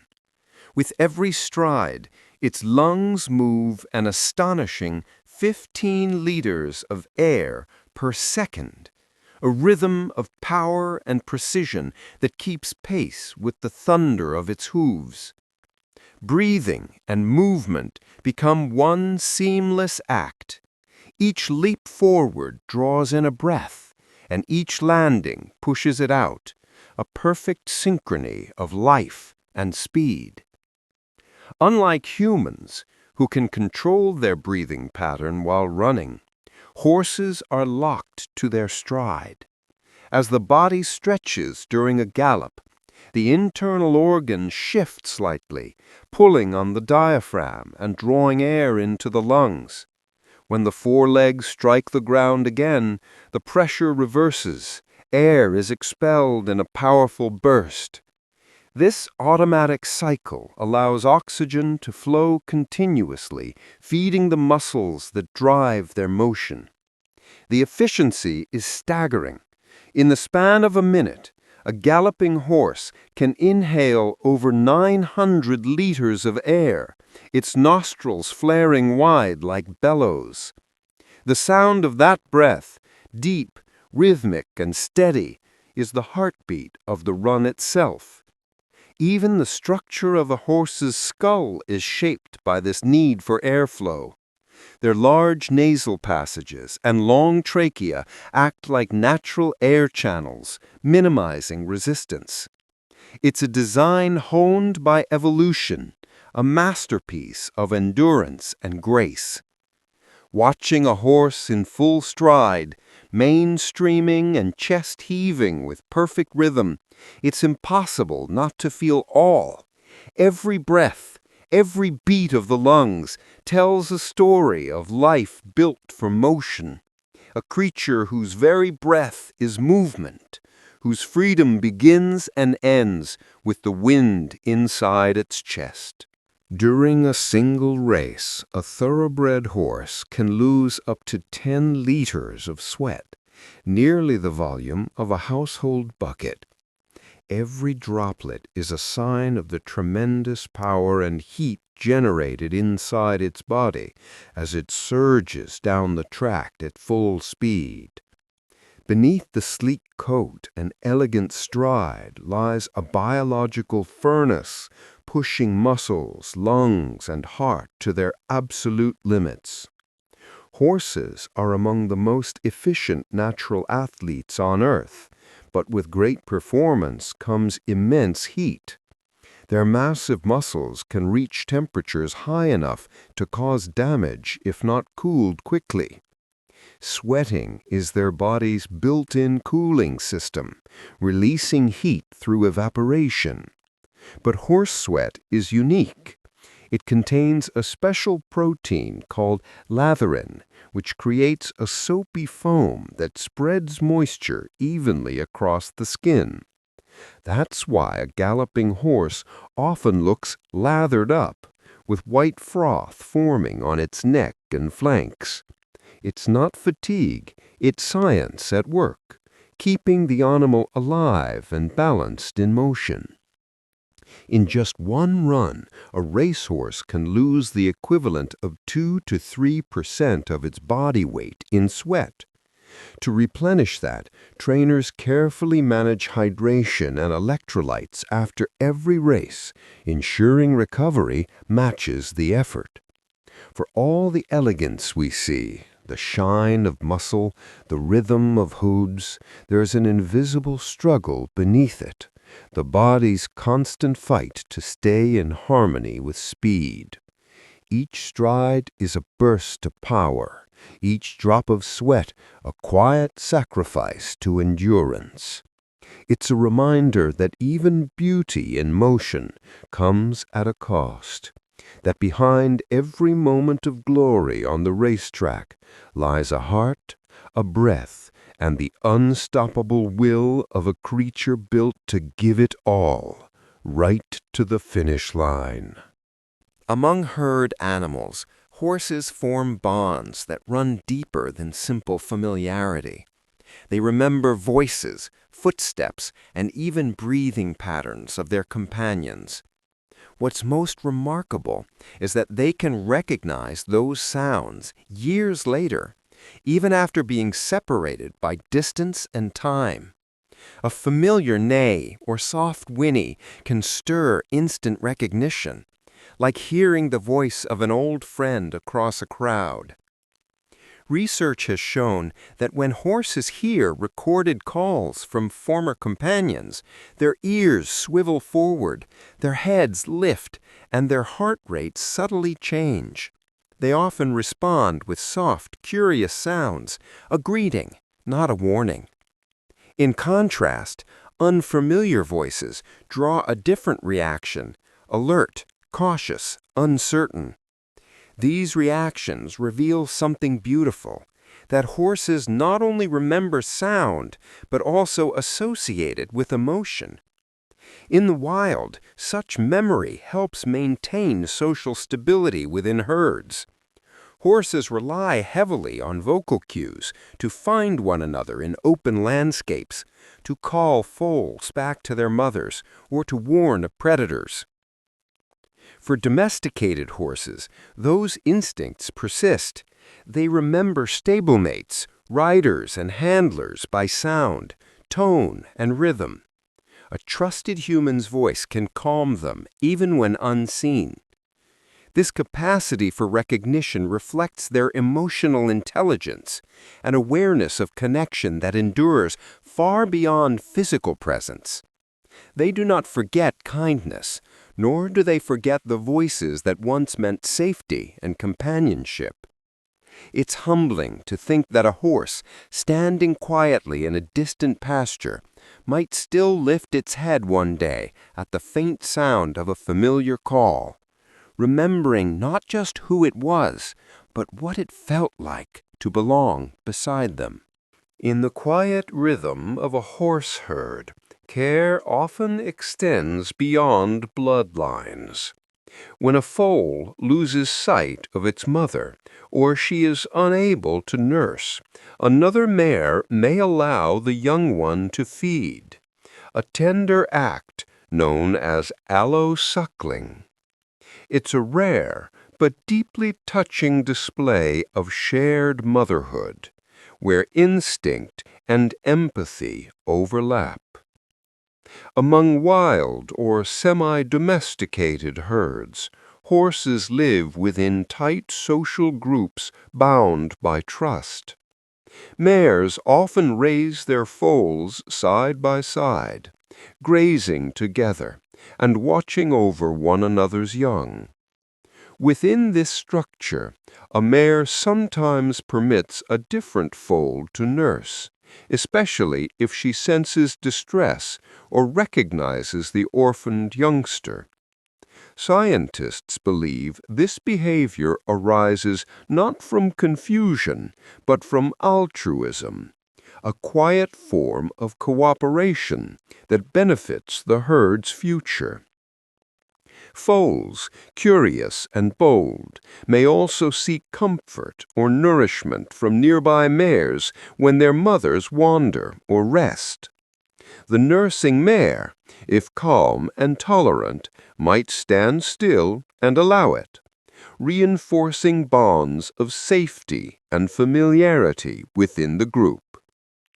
Such gestures strengthen herd unity, each member contributing to the well-being of the next generation. In domesticated settings, allosuckling has been observed among mares that have grown up together, suggesting that trust and companionship influence this generosity. It reveals something profoundly maternal, that care can transcend direct lineage, extending to any life that needs it. There's something gentle in that image, a foal pressing close to a mare who isn't its mother, and the mare, serene and patient, allowing it. It's a small moment that speaks to a larger truth, that compassion, even in the animal world, often arises not from instinct alone, but from a shared understanding of vulnerability and warmth. When given the choice, a horse will almost always lower its head toward running water, a creek, a stream, or a gently trickling trough, rather than drink from a still pond. It's not simply habit or taste, it's instinct, written deep into their survival. Flowing water signals freshness and safety, while still water often hides danger, bacteria, insects, or the sour scent of decay. In the wild, horses travel great distances to find reliable water sources. Their keen senses allow them to detect moisture long before it's visible. The faint sound of movement, the glint of sunlight on ripples, and even the cool scent of air above a stream can guide them. Flowing water tells them it's replenished, constantly renewed, while stagnant pools may carry disease or the memory of drought. Evolution shaped this preference. For thousands of years, horses that chose cleaner, moving water stayed healthier, passed on their instincts, and taught others through the rhythm of herd behavior.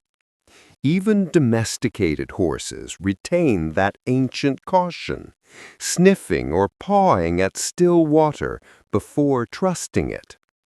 Some may even refuse a bucket that's been left too long in the sun, yet eagerly drink from a hose or fountain where they can hear the trickle of motion.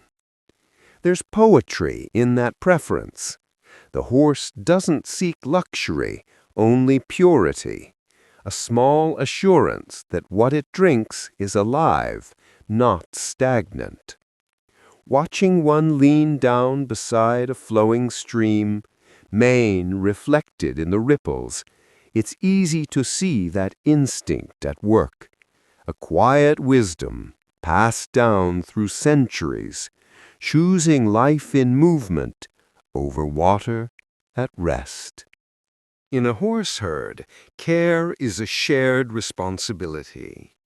When mares wander off to graze or rest, it's often the older horses, steady, patient, and wise, who stay behind to watch over the foals. This gentle duty, sometimes called babysitting, is one of the quiet wonders of herd life, where every generation looks after the next. These elder guardians might be older mares, stallions, or geldings, horses past their prime years of leadership or breeding, but still vital to the herd's stability. Their calm presence offers safety and reassurance.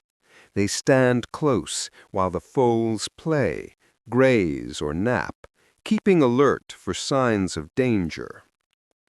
A flick of an ear or a raised head from the babysitter is often enough to send a ripple of awareness through the young ones, a silent lesson in caution. This cooperative care allows mothers to feed, regain strength, and maintain the energy they need for the demanding job of nursing. It also gives foals a chance to learn independence while still under gentle supervision. Through play and imitation, they practice running, kicking, and social communication, the skills that will one day help them navigate adulthood within the herd. Horses live by connection and trust. Every member has a role, and even those no longer leading or breeding find purpose in protection. Watching an old mare standing quietly as foals nap in the shade nearby, ears twitching with every sound, feels almost human in its tenderness. In that small act, one generation watching over another, lies the true spirit of herd life. Cooperation without command, care without condition, and the enduring rhythm of wisdom passed softly from the old to the young.